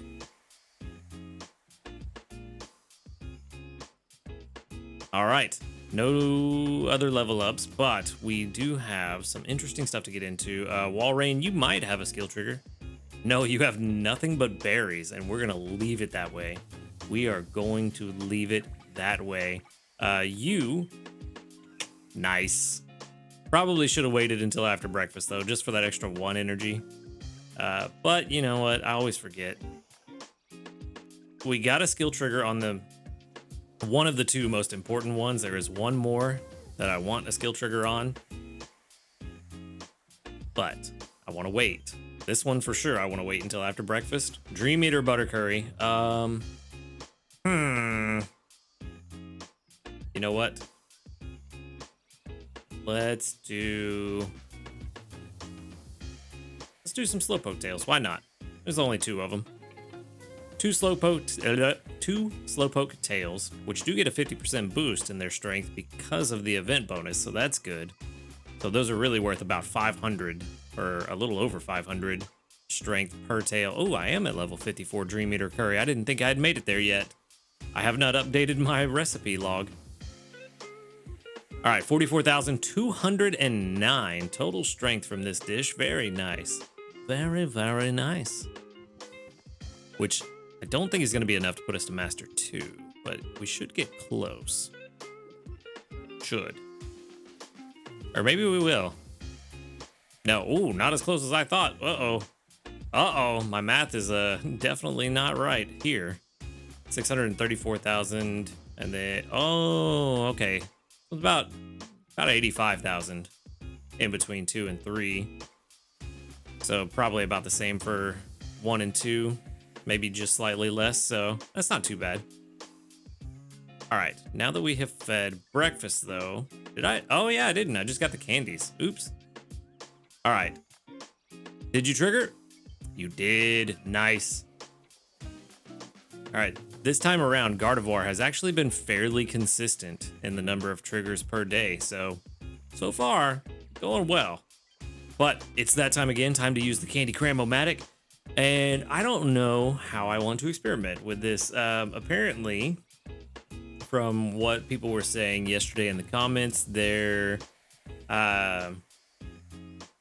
odds of getting the candy type that you put in is equal, or not equal, but is relative to the number of that type of candy you put in. So if you put in all 40, then you have a 36-ish, I forget the exact decimal point, but 36-ish% chance of getting the type of candy that you put in. So if I did all 40 Jigglypuff, 36% chance of getting fairy type candy. Same for Pikachu with electric type candy, so on and so forth. But if you do like I did yesterday, 10, 10, 10, 10, then you basically split that by 4. So 36 divided by 4 would be 9. Yeah, 9% chance for each of those types of candies over the others. So then the question becomes, what do we want to get back?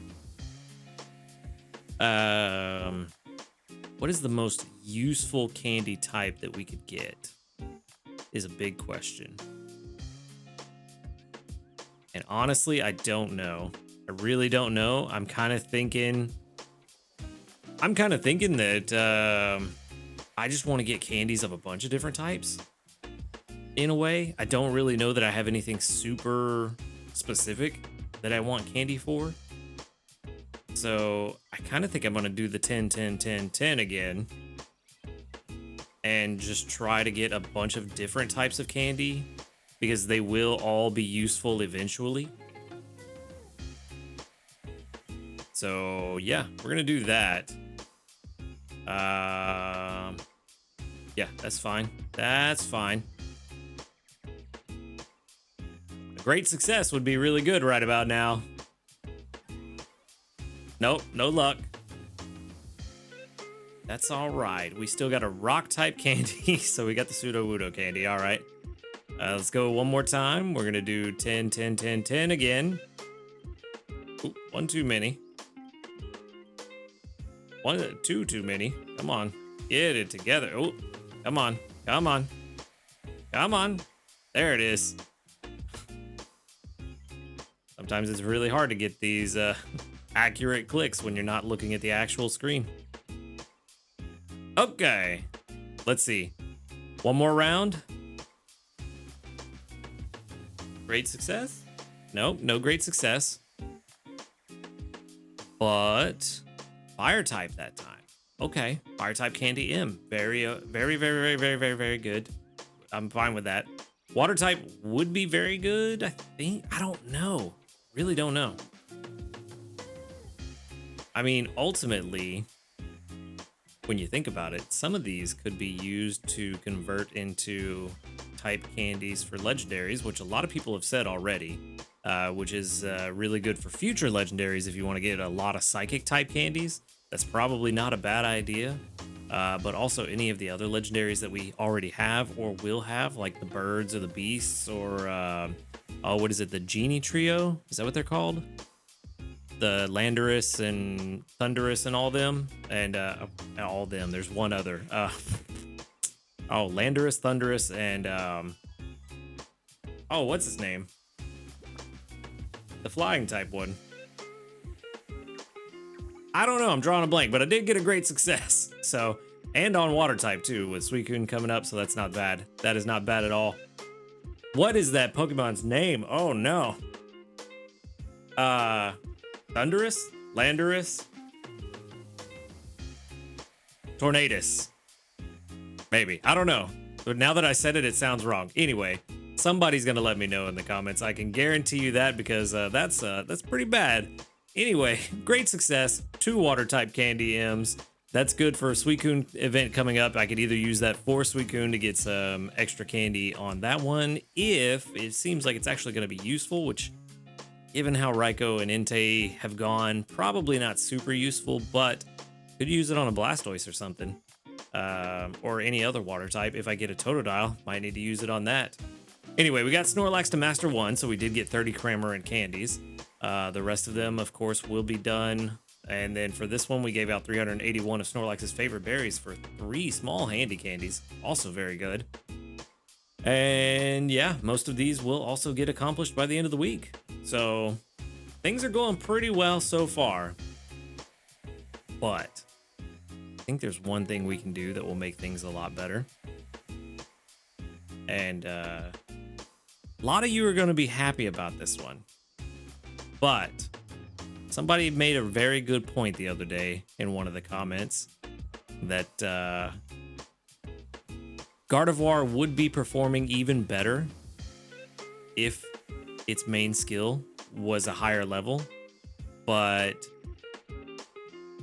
because I haven't used my main skill seeds, I'm actually getting a lower production or a lower effectiveness out of its main skill. But by having its main skill at a higher level, it will keep it at higher energy more often, which gives it gives it a better chance of triggering more frequently on top of that, because it is at that higher productivity rate, which makes its frequency even lower and makes it work faster. So by putting main skill seeds into it and getting the main skill to a higher level, it will actually perform better in the long run. So you can use multiple main skill seeds at one time? I didn't know that. I thought you had to use them one at a time. Is that new, or has that always been there? Maybe I've just always only ever used one because I don't use them all that often and just haven't noticed. But maybe that's new, and that's a good quality of life feature. I actually do like that if that is new. Either way, I like the feature that you can use multiples at once. But I'm only going to use 2 for right now. I don't want to use my last one just in case I need it for something, because I don't know what's going to happen. But in case I need it for something, I don't want to use it just yet unless I have more. But I feel like level 3 is a pretty good spot, or not level 3, sorry, level 5. It was at level 3. I feel like level 5 is a pretty good spot for energy for everyone, because at level 5, we're going to get 15 energy per trigger, and at level 6 we get 18, which does add up over time, but is ultimately not that big of a difference. It is only 3 energy, and with 3 triggers per day, only about 9 energy extra that we're getting throughout the entire day. So about half of a frequency breakpoint. So that's not too bad. I feel like this is a solid investment. It's going to help pretty substantially with our energy problem when we can have Gardevoir on the team. I'm still not sold that Gardevoir needs to be on every single team for me personally and the way that I play, because unfortunately I don't have the ingredient finders to always have that extra utility slot available, and sometimes I'm making dishes where I need to have Flareon on the team. Now maybe there's a scenario where I can alternate them out, have Flareon on the team, and as soon as it triggers for, like, say it's 12 o'clock, we haven't made lunch yet, Flareon triggers, I get the skill pot increase for the lunch, then I swap it out for Gardevoir, wait until about 5:45ish,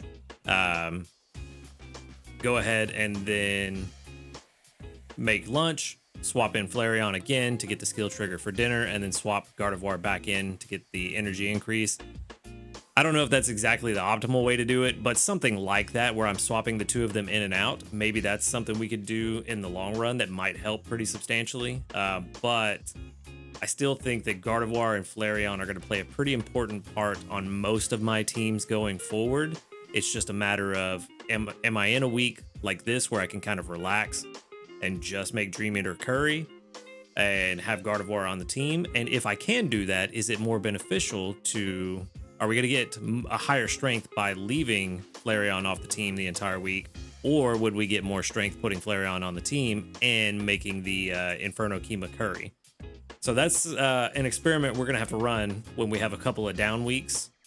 And we're going to have to run that when we can get some curries. Maybe whenever we can have a few extra easy travel tickets to just force the curries on back-to-back weeks.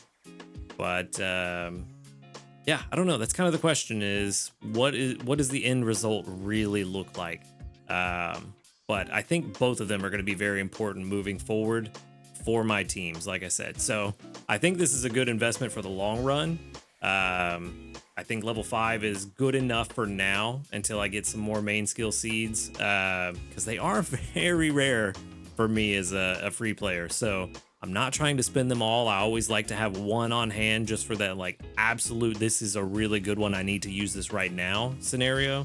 But I think using 2 is plenty fine for now, and we're just gonna have to see if it pays off. And if it doesn't, I'll be very upset, but also nothing we can do about it. We live and learn, you know? It is what it is. So that is going to be it for me today. Thank you for watching the video. Make sure to hit that subscribe button if you do enjoy these videos and these daily dives into what I get up to and the disappointments that come along with it from time to time. And while you're down there, go ahead and click that link in the description to join us in the Discord so that you can talk about Pokemon Sleep. There's a huge group of people that are talking about Pokemon Sleep and also other video games. We talk about all kinds of stuff, really.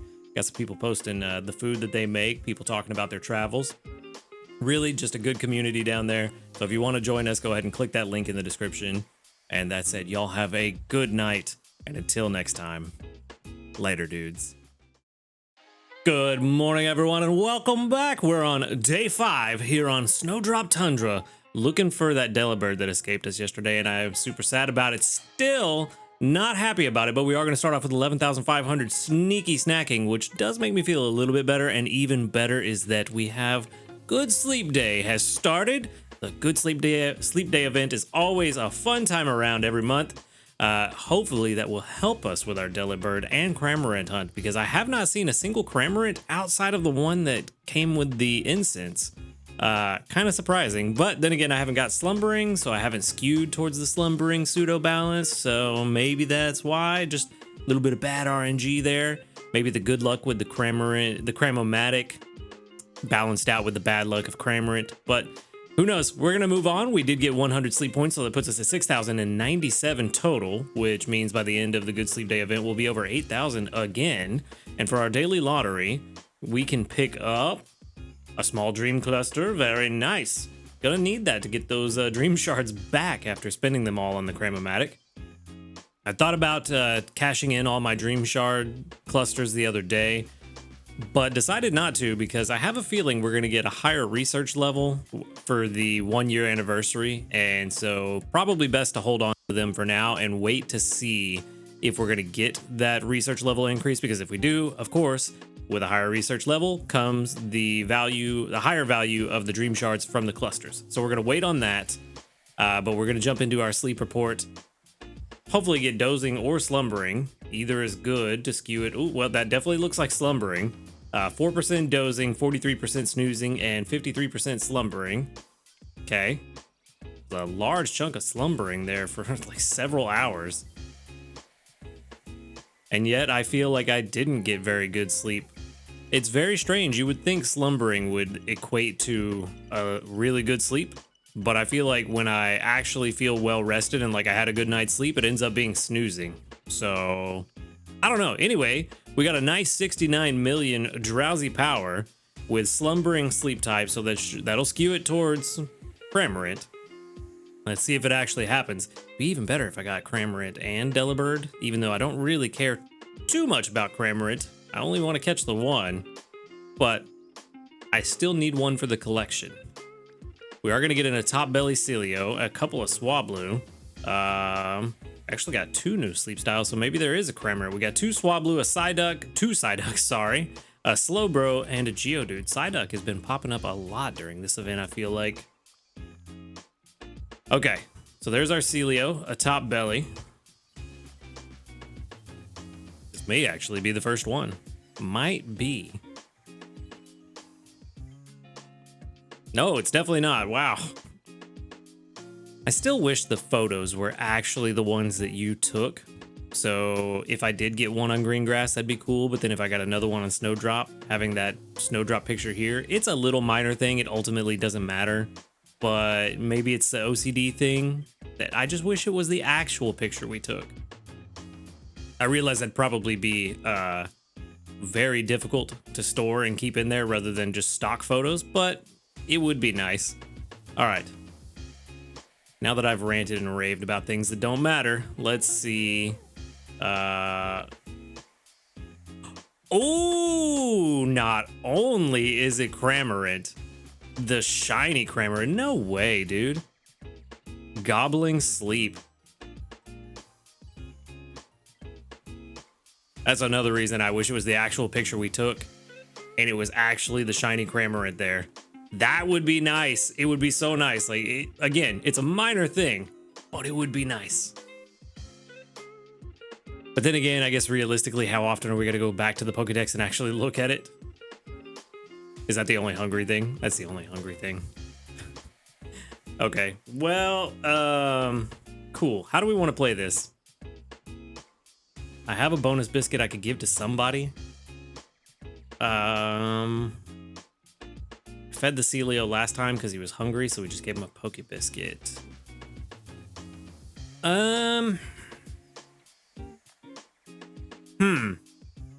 do I give this bonus biscuit to? Kind of thinking Swablu, just for the candies.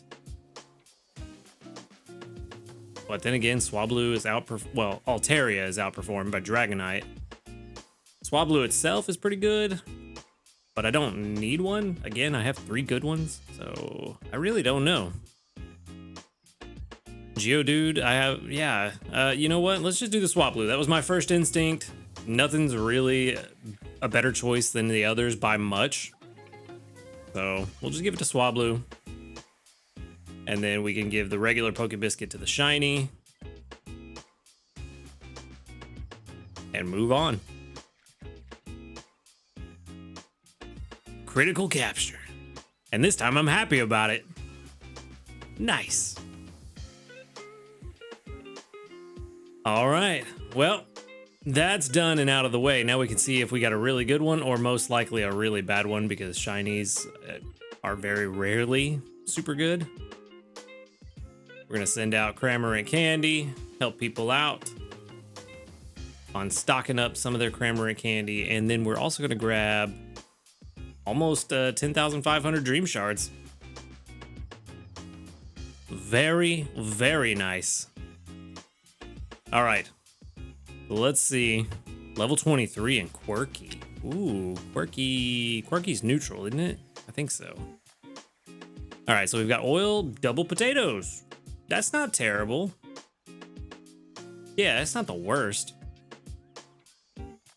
I think oil, and man, I don't even know. None of these are really very synergistic with each other. Yeah, I think honestly the ingredients don't really matter all that much.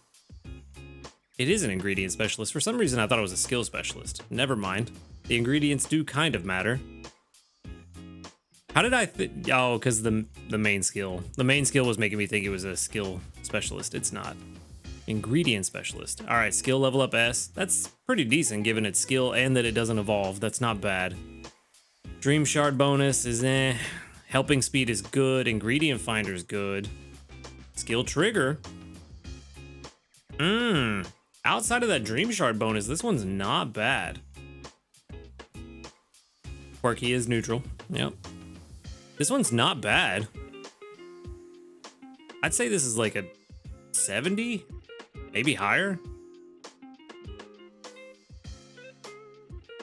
Maybe I'm wrong. Maybe I don't know how to calculate Pokemon in my head, and I should stop trying.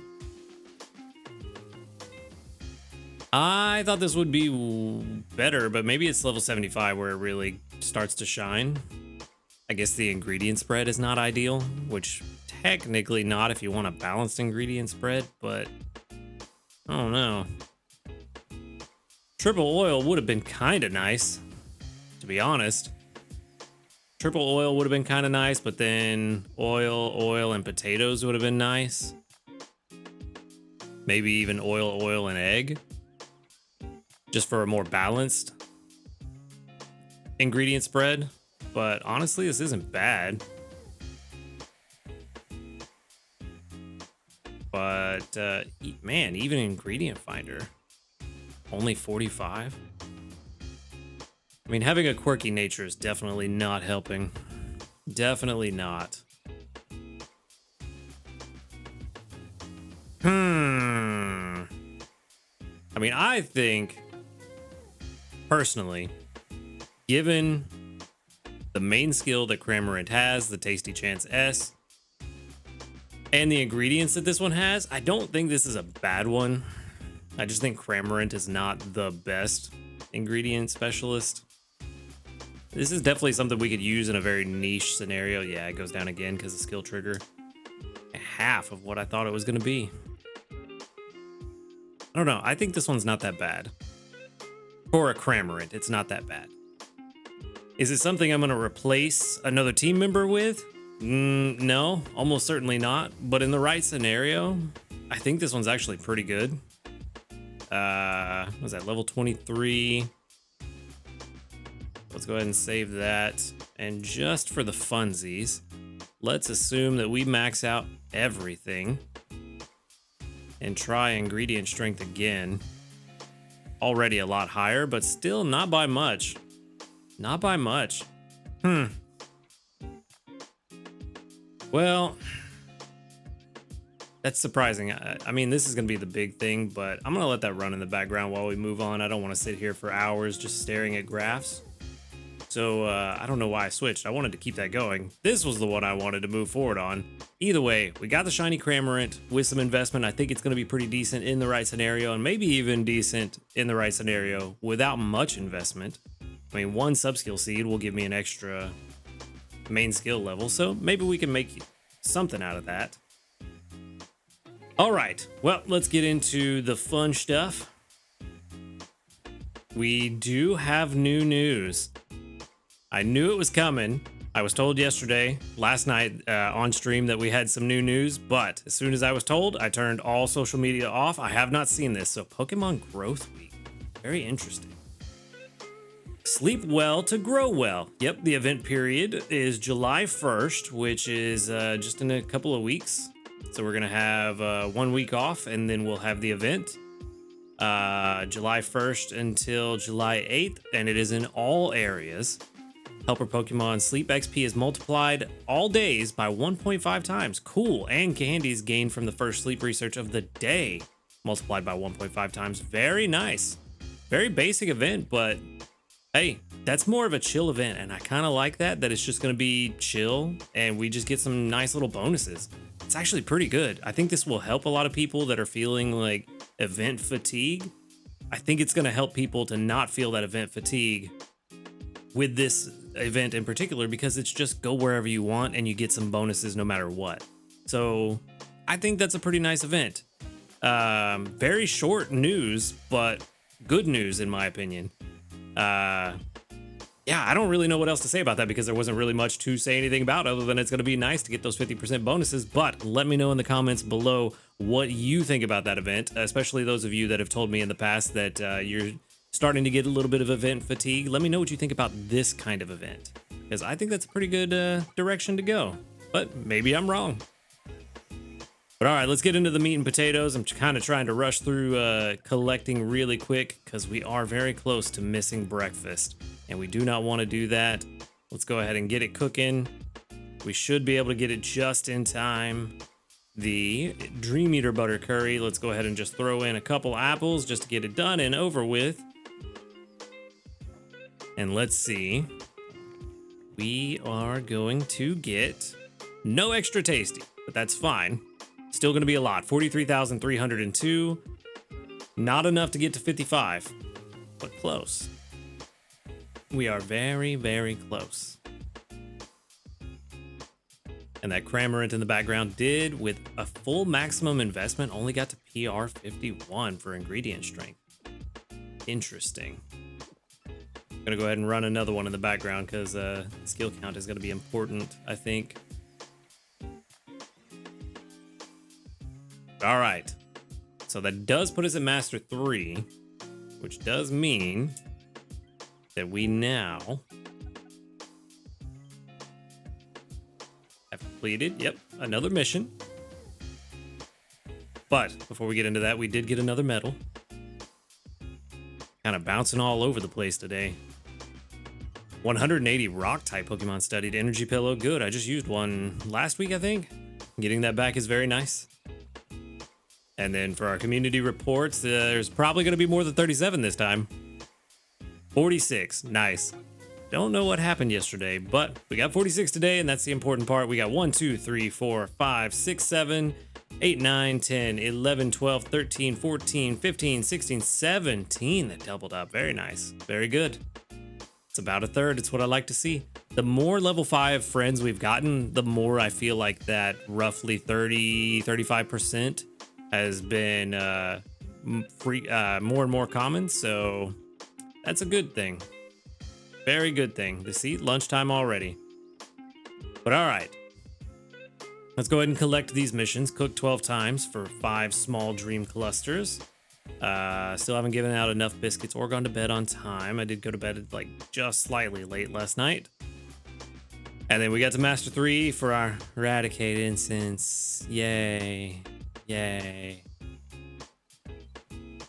All right, well, that's it. Just the 2 missions. But Shiny Cramorant, even on skill count, only 56. I thought this would have been a lot higher. Let's see, at level 100, how many skills? How many triggers per day? Only 2. Only 2 per day. With everything maxed out? That's not good. Maybe this Cramorant is not as useful as I thought. But my one Cramorant, I don't think I'm going to catch any more. Because, yeah, with these skills the way they are, maxed out, and still only getting 2 a day at level 100, that does not bode well for Cramorant. So, yeah. I think we're done with Cramorant. Poor guy. Well, what we're not done with is the Candy Cram-O-Matic. We're going to run a little bit more experimentation here. I do want to do a different type of candy, but what kind? Let's see. Meowth candy could be interesting. Normal type candy could be interesting for Regigigas eventually, if Regigigas is actually good. Psychic type candy is always good, to be honest with you, because there are a lot of legendaries that are psychic type. Same with electric. There's a few electric type legendaries. But let's see. Could do Caterpie candy. That actually is probably not a bad idea. Throw in some Caterpie candy, try to get some bug type candy out of it, and turn that into... Oh, I had a Vulpix candy in there. And turn that into candies for Heracross or Pinsir or any other bug type that may show up that is more useful. So that's not a bad idea. No great success, but we didn't get the bug type either. We only got fairy type. You know what? I feel pretty confident in spending a little bit more. I think we're kind of done investing in our Caterpies and Butterfrees at this point. I am anyway, so we can do 1 more. Maybe 2 more. We'll see how this one goes. Great success is good. Bug type would be even better. Nice. There we go. Yep. All right. I'm kind of fine with that. That's 50 bug type candies. I think that's all right. What else do we want?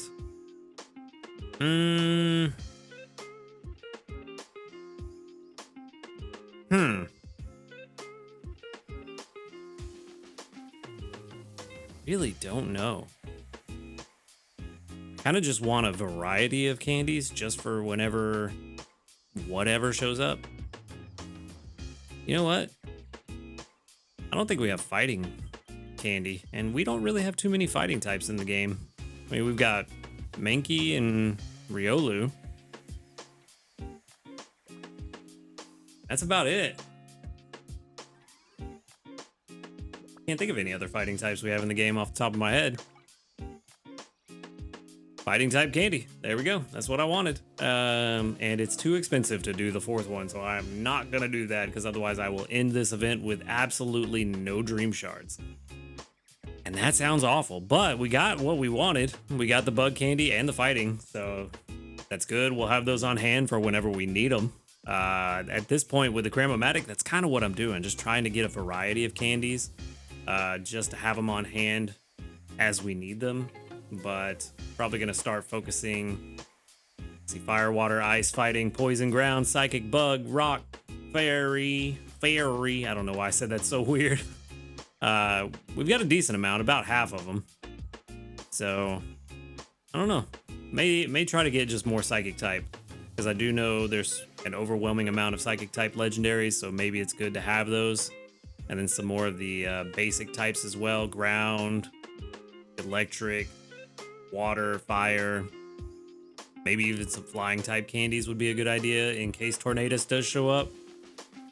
I don't know. I kind of just want a variety, to be honest with you. But the moment you've all been waiting for, I haven't left anybody out. You still have a full inventory. Gardevoir. The question is, how has it performed since I put those main skill seeds in yesterday? And the answer is not well. 2 skill triggers yesterday. Underperformed. I feed it, I take care of it, I invest in it, and then it underperforms. It's supposed to have an average of 3 a day. And yes, I get that an average means that sometimes it's going to be less than 3, but that's not the point. It's supposed to be 3. Yesterday it was 2. Of course, the day that I invest in it. But yesterday was a bad day all around, so let's see if we can start today off better. We can. Very nice. 15 energy for the whole team. Not bad at all. And you know what? Let me double check something real fast. We may do a thing. Let's double check. You know what? Corn is right there. We like corn. Corn is right there, but I don't think we're gonna get to corn, to be honest with you. Not with that few candies. You know what? We'll just do it. We'll go ahead and put all the candies we have in there. So as I'm out of Ralts candy, feel free to send me any Ralts candy you may find along your research at Lapis if you're there this week or in the next few weeks, because clearly I'm gonna need it, because that's bad. But did invest in Gardevoir. Wow, I had like 3 names run through my head. One of them's not even in the game. Lapras was the first name that came to mind. Where is my brain? I don't know. I'm gonna go off on a rant if I'm not careful. So anyway, Gardevoir is leveled up. Hopefully we'll be performing a little bit better, more than just 2 skill triggers per day. Maybe we can get 3 or the elusive 4. That would be very nice. But that is going to be it for me today. Thank you for watching the video. Make sure to hit that subscribe button if you do enjoy these videos. And if you really enjoy these videos, the link to our Discord is down in the description of this video. Come and join us. We talk about Pokemon Sleep, Pokemon in general, and plenty of other not fighting games, plenty of other video games.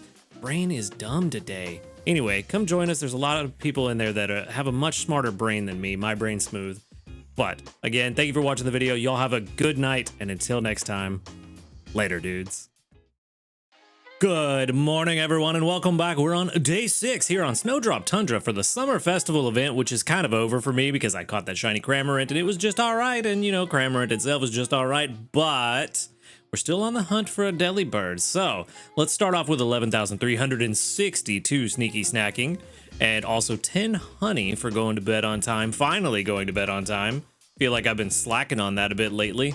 It is also the Good Sleep Day event. Tonight, we have the ×2 drowsy power, but for today's sleep research, we will get the 1.5 times, but we're also going to grab 600 sleep points, and that's going to put us at 6,697 for our total, and for our daily lottery, we're going to have, let's see, small handy candy. Very nice. Haven't got one of those in a long time from the lottery, it feels like, but let's go ahead and jump into this sleep report, see if we got the dozing sleep type, which will push our pseudo balanced towards the dozing and hopefully give us a better chance of finding Delibird. But if not, maybe we'll just get lucky and Delibird will just decide to show up anyway because it loves me and it feels bad for getting full last time and me not being smart and not giving it a great biscuit. Yeah. So anyway, 5% dozing is definitely not going to do it. 58% snoozing is going to give us the snoozing sleep type.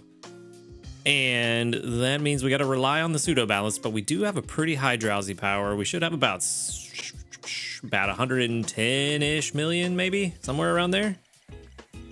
So we ought to be looking pretty good. Ooh, little more, 120. 22, 122.4 million. Two 4-star sleeps. Well, we know what that means. That means somebody is going to be looking a little bit goofy. I wonder which derpy boy we're going to get this time. Well, I don't think it's the Slowpoke. The top belly Bellsprout is what we got this time. Ooh, Delibird is there. There is a Delibird. That's good. All right, so we've got Psyduck, Bellsprout, 2 Slowpokes, a Clefable, a Delibird, and I guess the top belly Bellsprout is new. I thought it was not, but yeah, it's not. What am I? Oh, Snover. Snover is the new one. All right, so we got the Berry Bearing Sleep. Berry Bearing. Kind of fun to say, Berry Bearing. Berry Bearing Sleep. All right, only one sleep style left for the Snover. Need the top belly, and then we are all done. We've actually made a lot of really good progress on our sleep style decks, which is good. Ooh, oh yeah.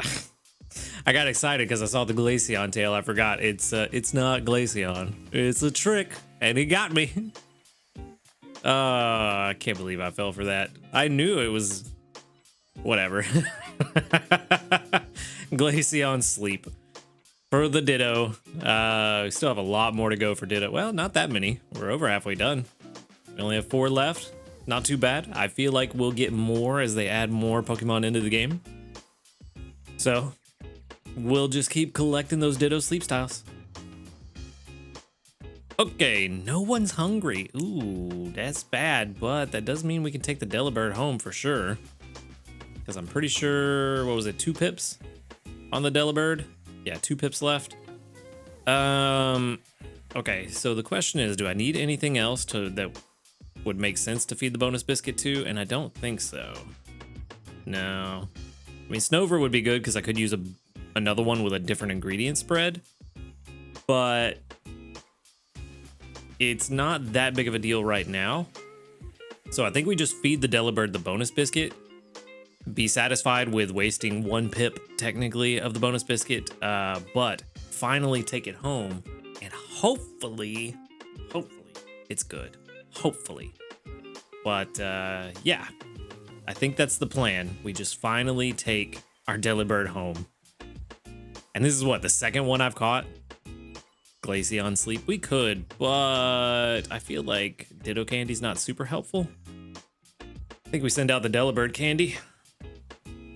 I think that's the right call. Delibird will help everybody on desserts, even though not everybody's doing desserts for Suicune like I plan to, but it will help for desserts in general. That's a lot of Dream Shards. 16,000 Dream Shards? Okay, cool. I like that number. Tomorrow ought to be even better. Level 24 in Bold. Ooh. Ooh, Bold? Ooh, what is Bold? I don't remember. Let's see. Delibird, there you are. All right. Ingredient spread, give me all eggs. Or maybe egg, apple or something. I don't know. Double egg? It's not double egg. No. No, this is absolutely terrible. This is not what we needed. I really need eggs at level 30. So now we have to catch another one. And we saw how hard it was to try to catch this one. Ingredient Finder M. Boom. Skill Trigger S. It's not bad. Ingredient Finder M to start with is actually very good. If only this had eggs at level 30, I would just be completely happy with this. So far, it's all right. Inventory up M's good. Helping bonus.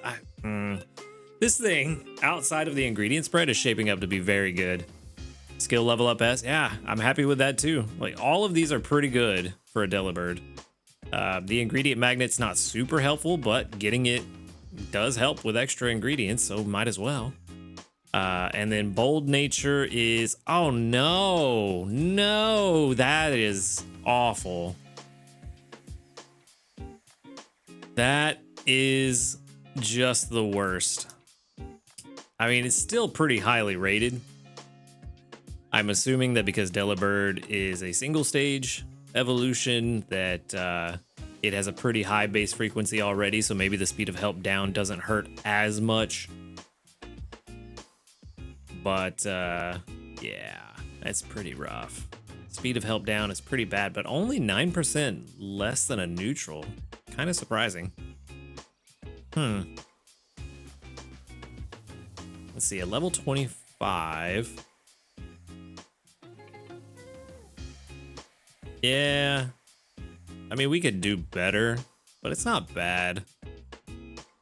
27% chance of catching a better one. Yeah. I think that just kind of reinforces that it's okay. We could do better, but we only have like a 1 in almost 4 chance of catching a better one. Less than 1 in 4 chance of catching a better one. So I think I'm gonna keep this one just to use in conjunction with the other Delibird and the Snover once we finally evolve it. Just to stack up eggs as quickly as possible. I could put them on a team and just use an energy whistle to get as many eggs as possible quickly. I don't think I want to get rid of it. I mean, PR77, all in all, even though it's not the eggs, this is a really good Delibird if I need. Actually, no, this is perfect. Actually, yeah, this is super good. I've needed an apple gatherer and I completely forgot. It's not as helpful. Let me go ahead and switch over to the recipes real quick. Not as helpful as the eggs would have been, but for tea time corn scones, that's really good. That's really good. We needed apples. I've needed apples for a long time. And granted, I don't need them as much as I did before, but we do have a solid apple gatherer now. So that's actually not that bad. And if I wanted to just chill out and just not worry about Flareon on the team, I could make the Jigglypuff Fruity Flan with the Delibird. This is actually very good. I take it all back. I take back everything I said. I was disappointed that it wasn't eggs because I was so tunnel visioned on the eggs. This is actually pretty decent. I mean, we still need eggs for the Fruity Flan, but we could have Abomasnow and Delibird on the team, get the eggs and the apples together, and then yeah, just got to worry about the honey at that point, which would be, I forget who I've been using for honey, but that unfortunately means a full team because we'd have to have 1 Pokemon for each ingredient. But if we wanted to do it, we could. And then here, same thing. If we want to stock up some apples, which would probably be the better way to go, just have them on the team towards the end of the week and stock up. That's actually really good. I take it back. So this Delibird actually pretty good. And Coco is the same thing. It's not ideal. It's not exactly what we want, but it can serve a purpose. So we're definitely going to keep it. It's already level 24, which is super nice that it's already that high of a level. We don't have to go that far to get it to level 30 for the apples.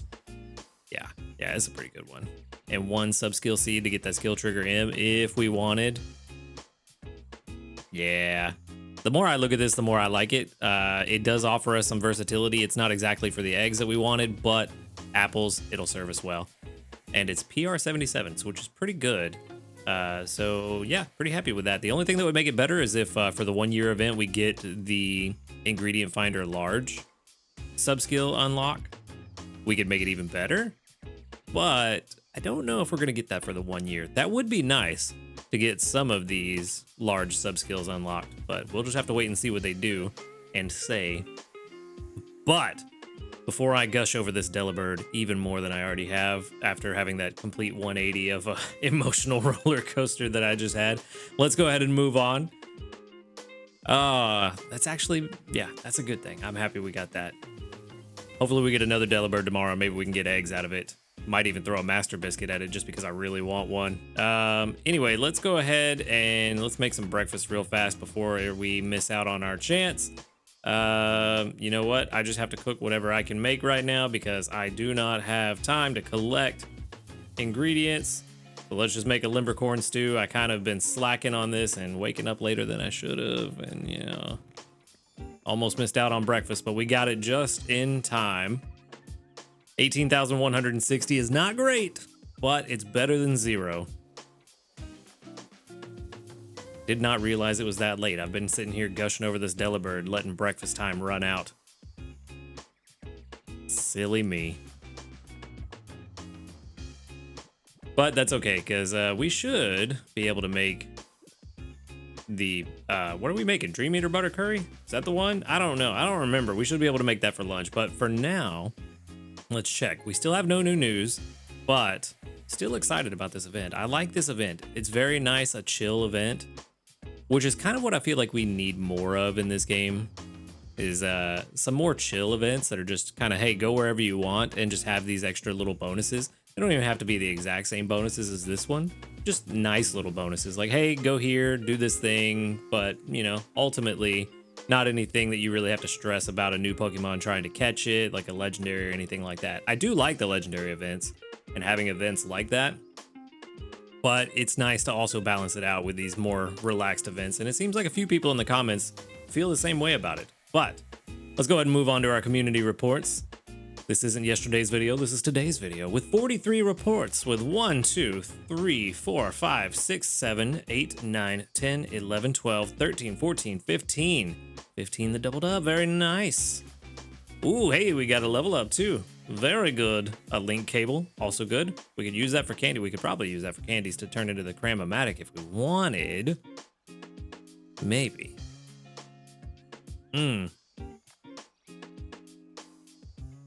Actually, Ghastly Candy might be pretty good for the Cram-O-Matic now that I think about it, because we only have 2 ghost types in the game so far. Shuppet and Banette seem to be kind of rare in my experience, but maybe I'm just not going to the right place to find them. But also, eventually we will get other ghost types, so maybe getting some ghost type Candy M's is not the worst idea. Unfortunately, no skill trigger there. That would have been a really good one. How about you? Skill triggered there. That's very good. And tons of tomatoes, which is good because Snover, while I love my new Snover, does not bring in a ton of tomatoes because it only finds 2 every time it finds them. So, been slacking a little bit. Had to swap in Venusaur earlier this week to help out. But there's the skill trigger we want. Also, all of you Gardevoir stands out there, one skill trigger yesterday from Gardevoir. So, yeah, Gardevoir better step it up. You guys promised me that Gardevoir was gonna be a big change, but no, it is what it is. It's kind of my fault. I also got sidetracked with a live stream and forgot to check the game for a while, so it's kind of my fault. But even after that long session, still didn't get a skill trigger from Gardevoir. So a little bit of RNG, a little bit of my fault. If I'd have been collecting more often, probably would have got more than just the one. But it is what it is. We live, we learn, and we enjoy the game because we're already Master 4 anyway, so honestly, not that big a deal. Especially with tomorrow being the ×2. Gonna be real fantastic tomorrow. There we go, and there's our Dream Eater butter curry, and let's go ahead and throw in a couple more apples in celebration of getting an apple Delibird. And yes, we should have a pretty good meal here. About 44,000, I think, is kind of what we're getting out of this one. 43,302. Very nice.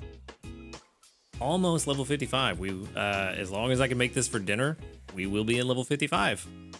For the Dream Eater butter curry will be our second level 55 recipe. Funny enough, I think both of them are curries. Yeah. All of my level 55 recipes are curries.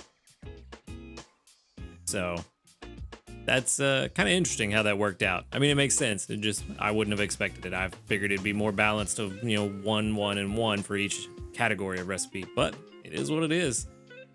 All right, we have a couple things left. Let's go ahead and grab our missions, and then we can get into the Cram-O-Matic experiments. Stick to your bedtime 3 times, 6,000 dream shards. Between that and what I got from research, that is going to be enough to cover the Cram-O-Matic uses today. The rest of them, nothing done yet. Gotta go to bed on time. I need those diamonds. I need those diamonds because we're running out of storage space for our Pokemon. So I'm gonna have to buy some of that very soon. But for the Cram-O-Matic, 179,000 dream shards. Okay. You know what? I just said it'd probably be good. I feel like Gengar isn't as useful as it once was. And I have a pretty decent one for berries, so I'm pretty comfortable using these Ghastly candies. at least for me, Gengar is not as useful as it once was. If you're still newer to the game and kind of in the early game still, Gengar is actually very useful for the mushrooms. Unfortunately, I got a ground type candy. What? That's kind of lame. But also a good Gengar with a low ingredient finding chance and high berry finding is actually very good, because Gengar already has a naturally high or naturally low ingredient finding rate. So it's actually kind of like a weird pseudo berry finder, but not a berry specialist.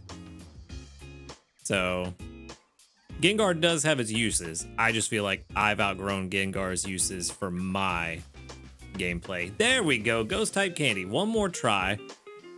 If we could get a great success on this, that would be fantastic. Just one great success. That's all I want. Because I feel like these ghost type candies could come in. There we go. Could come in useful. Or come in handy very soon once we get another ghost type, because even though it feels like the Halloween event was just a couple of weeks ago, a couple months ago in some respects, Halloween's coming up very soon. So we're almost certainly going to get a new ghost type, if not a couple new ghost types. So going to go ahead and use those now. And that's our 3 uses for the Cram-O-Matic. Very nice. Don't forget that today is the big day of Good Sleep Day. Tonight is the night where you want to use your Focus Incense, your Growth Incense, your Luck Incense, and your Friend Incense. Any of those that you have, tonight's the night to use them, because we will be getting double drowsy power, so we're going to have a lot of really big stuff show up. Keep in mind though, Friend Incense, I'm kind of thinking maybe isn't the best to use on Good Sleep Day anymore, because it does seem like the meta for most Pokemon is to catch them at a lower unevolved form and evolve them and grow them as you level them up, so that you get the benefits of the free main skill levels and the increased inventory space. So I don't know how useful Friend Incense is anymore for Good Sleep Day, but for sure, take advantage of the ×3 sleep XP for your Pokemon with a Growth Incense that makes it ×6. Also, if you have any Pokemon that have sleep XP bonus on there, that also gets multiplied by the Growth Incense. The Focus Incense can be really good, but you also need to be careful, because it does, as you grow in the research ranks, that does change what level you need to be to get the incense. So for me, it's Master 3. For players that are just starting out, I think it's Master 1. So if you're having troubles getting to Master 2 and Master 3, do be careful with that. Usually it's not that big of a deal, but it is something that affected me earlier on, where I kind of grew a little bit too fast in the research rank and outgrew my ability to get the incense when I was starting out and in the first few months. So do keep that in mind if you want to use the Focus Incense, that could happen. But for sure, the Luck Incense that doubles your Dream Shards is a very good incense to use, especially with how frequently they're giving us stuff to use our Dream Shards on. And the Growth Incense to get a nice boost on your Pokemon's levels, especially ones that may be lower level and you need to catch them up. Tonight may be the night that you want to have a team ready to swap in, maybe with 1 or 2 Sleep XP bonus Pokemon on the team, and then a few Pokemon that you really need to level up. That's a really good call for tonight. So that's kind of the big PSA for the Good Sleep Day event, is to take advantage of those bonuses, use those incense, particularly the Luck and the Growth Incense. Those are, in my opinion, 2 of the better ones.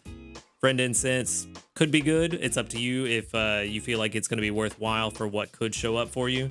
And then the Focus Incense is usually pretty good, but just be mindful of what I was saying about the mission leveling up as your research rank levels up. But that's it. That's going to be it for today. Pretty solid video. Ended up with a good Delibird. Do still need to catch another one, because I need to get one that's double eggs at least. That would be fantastic if we could get double eggs, but we'll just have to wait and see. It really would have been better if we could have got double eggs and cocoa, because then that goes into the flower gift macarons, and that would have been real nice. But it is what it is. So that's going to be it for me today. Thank you for watching the video. Make sure to hit that subscribe button if you do enjoy these videos. If you want to continue the conversation and join us in the Discord, the link to that is always in the description of these videos. We're having a lot of fun over there. And also, did just start last night, that live stream I was mentioning. We were playing through Shadows of the Erdtree the Elden Ring DLC that just came out yesterday, playing that with the wife. That is on my other channel. The link to that channel is also in the description of these videos. So if you want to come and check that out, come hang out with us, go ahead and subscribe to that channel. And with that said, that is going to be it from me today. Thank you. Y'all have a good night. And until next time, later, dudes. Good morning, everyone, and welcome back. We're on day 7 here on Snowdrop Tundra, the final day of the summer festival and the big day for the Good Sleep Day event, the ×2 drowsy power. We're going to start off with 11,587 sneaky snacking. And then don't forget that we do still have one more night of the Good Sleep Day event, 1.5 times drowsy power tomorrow morning, and double your Pokemon Sleep XP gained. So now is a good time to use some incense if you still have some left over and want to use them, but I'd recommend saving them for later on for another Good Sleep Day and use them on that second day. But if you have an abundance, go right ahead. We are only going to get 1,097 sleep points, which is a grand total of 7,794. So that means I did not sleep as much as I should have. Whoopsie. And then for the daily lottery, a Poke Biscuit. Nice. Feels like it's been a while since I've gotten a biscuit compared to how frequently I felt like I was getting them before. So nice to finally get another one. But let's go ahead and jump into this sleep report and see if we have a reason to use that biscuit. If I got the dozing type, it's going to skew it towards Delibird again, which is what I want. Cramorant, we caught one. It was shiny. It was okay. And it seems like Cramorant isn't going to be super useful, so I'm kind of done catching Cramorant at 1:34 a.m. is way incorrect, but okay. All right, cool. Well, time taken to fall asleep, an hour and 22 minutes. I guess I did not give my phone long enough to actually go to sleep. 56% snoozing is going to give me the snoozing type. And that means that with ×2 drowsy power, we should, let's see, we still got 97, which is close enough to 100. So we should hopefully see about 160 million. Oh, way higher, 180 million, just over 180. We got another 2 4-stars, so we know what that means. Which one is it going to be today? Is it going to be one that we already had? That's the question. Hey, we got Delibird anyway. Nice. Okay, cool. Oh, whoops. Apparently I was just very excited about the Delibird and I clicked on it by accident. I meant to click the skip button to go ahead and take the pictures of all the ones we already know about. It's Glaceon again. All right, so there's still 2 new sleep types, or 1 new sleep type. It's not showing me the Delibird that we already clicked on. So we got Swablu, Delibird, Clefairy, Slowpoke, Wynot, Ditto, and Eevee. And that, okay, so who's the other new one? It's not you. Oh, it's you, Ampharos. Mr. My Tail can be seen from space. All right, so I really hope that Delibird's hungry. We're gonna need it. Head bobbing sleep. We're gonna need that Delibird to be hungry.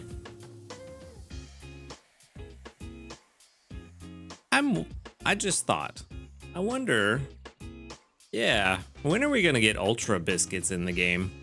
Is that gonna be part of the 1-year anniversary, I wonder? That would be really cool. No one is hungry. That's a problem. That's a problem because now I'm thinking about doing something kind of stupid. Now I'm thinking about doing something kind of stupid and using a Master Biscuit on Delibird, but yeah, I think that might be too stupid even for me. I really want to take another Delibird home for the eggs, but I don't think it's that high of a priority that we need to use the biscuits, the Master Biscuits. So we're just gonna use the regular. No hits there. That's unfortunate. Come on, buddy. Come on, a critical. A critical would be very nice. No, not even a big hit. That's unfortunate. I feel like we're not going home with anything today. Give out 15 biscuits. At least we're gonna go home completing that mission, I guess. Come on. Nope, still just +1. You are not helping me out, buddy. I mean, you're staying hungry, so that's a good thing, but I need a critical capture. Still not even a big hit. I thought I would have had a big hit out of 3 biscuits. 4, technically. Of course, you're still hungry. You know what? Let's see. Come on. A big hit here is not going to be enough. Of course, we didn't even get it anyway. You're still hungry. You know what? I'm going to do it. I'm going to do it. One more great biscuit. Of course, it's not a big hit. Still hungry. Okay, at this point, it doesn't make sense to use great biscuits. Or does it?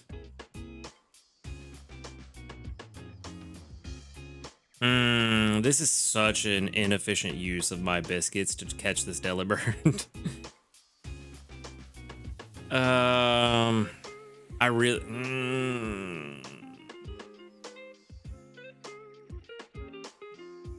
I can guarantee you there are people in the comments right now screaming at me for the way that I'm going about catching this Delibird. Still no big hit. This is the most unlucky thing I've ever seen. The only thing that would have made it less or more unlucky is if it had gotten full right there with 1 pip left. I cannot believe that I fed this Delibird from 0 to max friendship with no hungry and no big or critical hits. I used so many biscuits. I used 3 great biscuits and 4 regular Poke Biscuits and a bonus biscuit.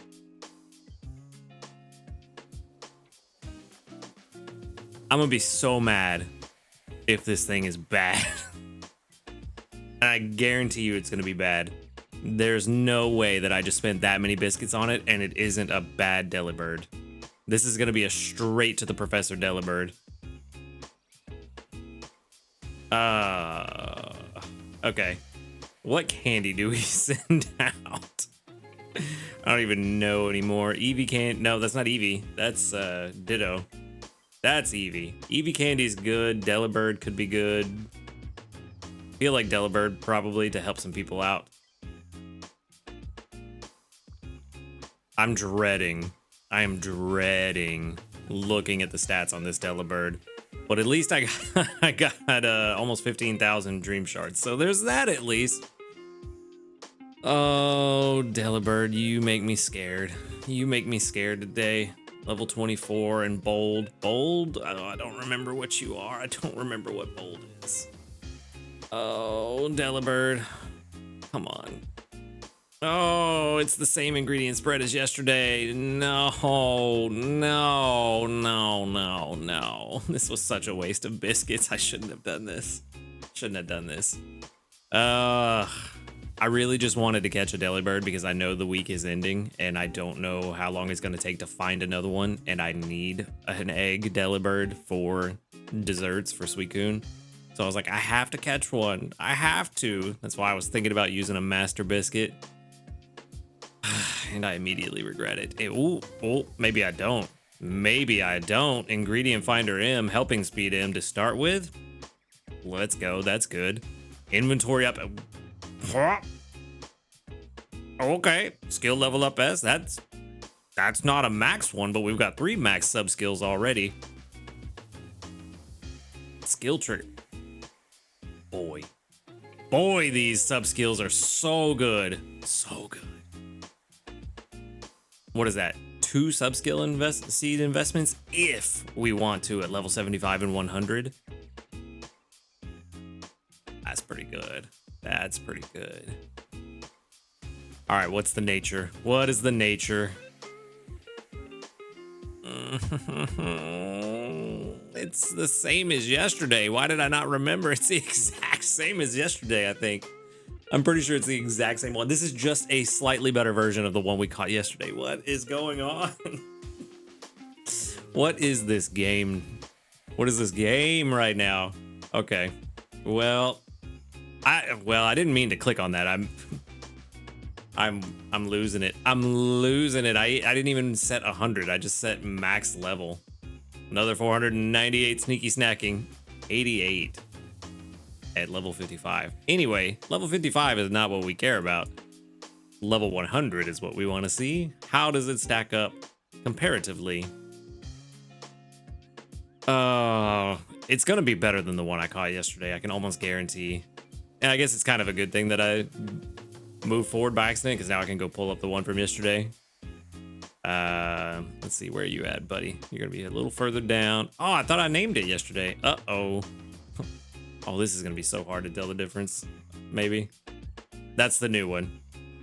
That's the one from yesterday. Okay. Yeah, the one from yesterday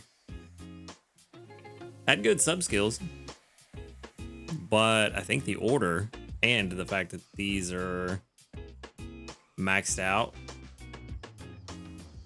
outside of helping bonus. Helping bonus would be better at level 25 instead of helping speed M, but this is still pretty good. And honestly, with the speed of help down nature, the bold nature, having helping speed at 25 instead of helping bonus at level 75 is probably the better choice. Yeah, this thing's still at 88. Helping speed M is completely neutralizing the nature. Why? Why did I catch two of almost the exact same Delibird? Why? How could this happen to me? I mean, skill trigger at level 100. That's a pretty nice capstone. That's a pretty nice capstone ability for a Delibird. I'm not mad about that. You know what? Honestly, as many biscuits as I put into this Delibird, the fact that it's actually good is a good thing. Even though it's better than the one I caught yesterday, it is good that it's better than the one I caught yesterday, because that means I didn't waste all my biscuits. They weren't a complete waste. The only thing that would have made this better, well, there's a couple of things, but the main thing that would have made this better is if we had had eggs at 30. If we'd have done that, I think I'd have been happy with this Delibird, and I'd have been like, cool, Delibird hunt is over. But we still need to find more Delibird because we need more eggs, but this is a good one. So I'm definitely going to keep it in the box. I'm going to go ahead and throw it in there. Level 24, also a male Delibird. I think the one yesterday was a male as well.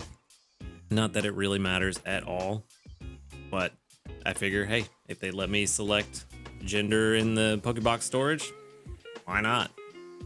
Maybe it'll help differentiate between two Pokemon that are the exact same level with very similar subskills later on at a quick glance. But let's go ahead and move on. We have a lot to get through. No new news, just that beautiful growth week. We do have a week off. Remember that next week isn't growth week. We have a week off and then we have growth week. So just kind of take it easy next week, and then we get to take it easy during an event the week after that. Did get a medal, which I saw this last night, so I'm assuming it's a rank medal. Yes, it is. Master 5 at Snowdrop Tundra. 2 small handy candies.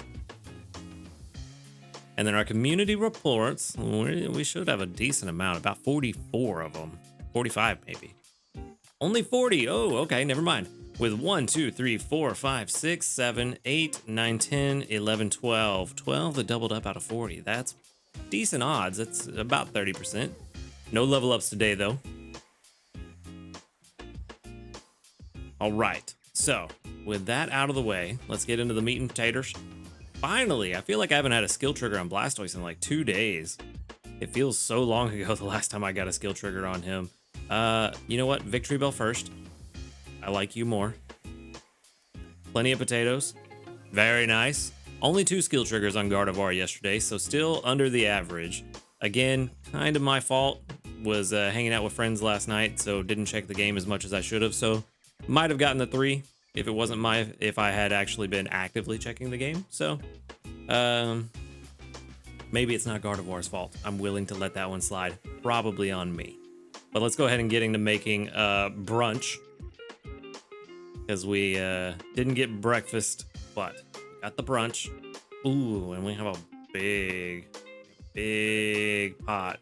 So what are we gonna put in here? We don't have what we need for Inferno Curry, but that's fine. Even without the big pot, this would still hit level 55. So what do we want to do? What do we want to do?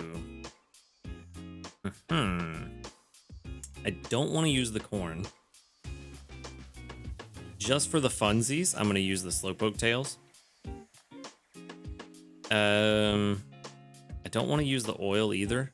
Actually, let me go see. Just in case we get salads, what do we need? I'm not going to make this salad next week. If we get salads, I think I'm going to just kind of chill out and try to make one of the lower level salads. We do actually, that's a good call. Now that we have a Delibird that can get apples, that might be a good idea. Make that one, the Calm Mind fruit salad. Yeah, that's probably what I'm gonna go for, which we have a bunch of corn, so that's good. Honey, we've got a lot of honey. We need apples. Okay, so just don't use apples. Feel pretty confident that we can get eggs back pretty easily now, so I'm gonna use those. I'm gonna throw in some sausage. If we get salads, we don't need milk, so we also don't need ginger. I'll throw all that in, and I feel pretty confident in my ability to get cocoa back, so I'm just gonna fill out the rest with cocoa, and we're gonna see what happens. Extra tasty would be nice. It would be nice, but I don't think it's gonna happen. Come on. No extra tasty, but it will be about like 80,000. Oh, 60,000. I was super optimistic. Very optimistic about that one. All right, level 55 for Dream Eater Butter Curry, our now second dish that is level 55. Very nice. Very nice. Probably need to start getting some other dishes to level 55 on like desserts. Hopefully we get desserts next week. I would like desserts. Yeah, we need to work on something for desserts. We definitely need to do that. All right, that was not enough to put us to Master 6, but that's okay, because we're kind of done worrying about strength for the week. Matter of fact, I'm gonna go ahead and select all of this from Walrein, and we're going to swap out the team and try to get some ingredients stocked up just in case, because if we do get salads, not Whistleberries, Intake Prep. I need to change the name of this team. This is not Intake Prep anymore. Let's see, what did I say? Calm Mind fruit salad. So that's apples, corn, honey. We have plenty of honey. I'm not worried about that. Corn is going to be ubiquitous across all 3 recipes, I think. Maybe not. The popcorn's pretty good. But really, the fruity flan is the best one. The best recipe to make without... Yeah, without a pot space increase from like Flareon. The problem is... I mean, it's eggs and apples. There's an idea. Okay, so we know that we don't need to worry about oil. The toxic rote can come off the team. But we do know we want corn. So that's a Dragonair, which is going to be, what is it, hybrid? Is it hybrid that has corn? No, it's not. It's, nope, that is not Dragonair. It's you, 67. 67 has corn. Okay. And then kind of feel like, what did your egg situate? Yeah, yours is eggs apple. If we had level 60, this one might be a decent one to put a lot of resource investment into. I don't think I'm gonna get rid of this one. It would be nice for triple egg. If we had triple egg on this one, it would be nice. But I think the fact that we get eggs at level 60 is still pretty solid. So I don't think I'm going to get rid of this one, even if we find another egg Delibird. But I think I'm going to put both of you on the team. Both of our new Delibirds. Because I'm very concerned about getting eggs right now. Just because we're going to need them. And then I think, yeah, we're gonna do a thing here in a minute. Oh, I meant to select. Okay, cool. So we've got that. We've got corn. We've got eggs. We've got plenty of honey. Not worried about that right now. I can solve the honey problem if we get salads. If we get salads, then we'll put a honey gatherer on the team. If not, we don't need to worry about it just yet. Or maybe we do, because the fruity flan also carries honey. Uh-oh. Uh-oh. You know what? We may take it easy. We may not even make a high-powered dish next week. We may just like really chill out. Because there is also the idea that maybe you don't always want to push for high strength because it's better to catch first form Pokemon and level them up and raise them rather than catch evolve forms. So maybe we don't even go for a high-powered dish next week, but just in case we want to. Because I would like to... what am I gonna make for Suicune? Yeah. We do need eggs and honey. That's fine. That's fine. I'm not worried about that right now. Not worried about honey right now. The only thing that I might be concerned about... You know what? I think we leave Victory Bell on the team too. Victory Bell is actually really good for tomatoes and potatoes. Where are you at? There you are. And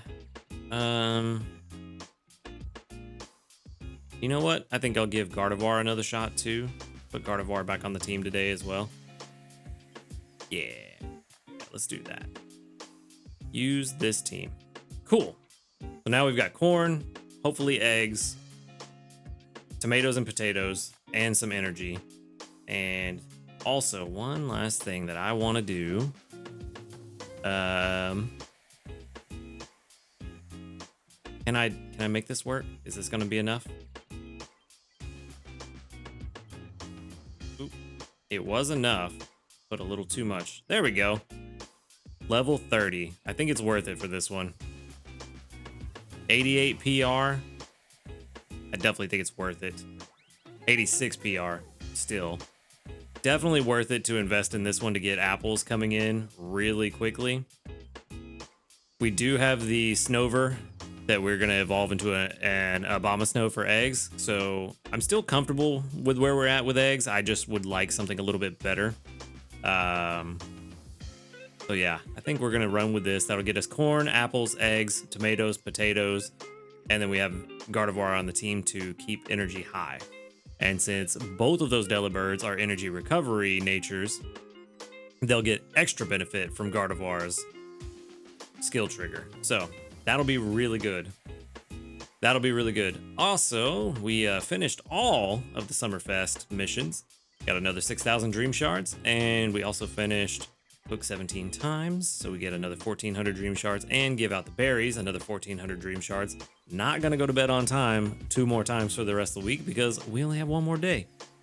And we're also probably not gonna get the other one, but that's okay. Probably should have saved that Gardevoir skill trigger until I switched the team out. That would have been smart, but I'm still getting used to Gardevoir on the team. Anyway, let's jump in to the Cramomatic. I believe this will be our last time being able to use the Cramomatic, because I doubt we'll have it tomorrow morning when I record. Highly unlikely. So this will be our last time using the Cramomatic. What do I want to do? Let's see. What can I do? You know what? Let's just go full random. That's what we're going to do. We're going to go full random. 10, 10, 10. And we're just going to see if we can get a variety of candies. Yep, we can throw in some Ekans candy for the poison type and Lobo candy for the water type. Why not? Why not? 10, 10, 10.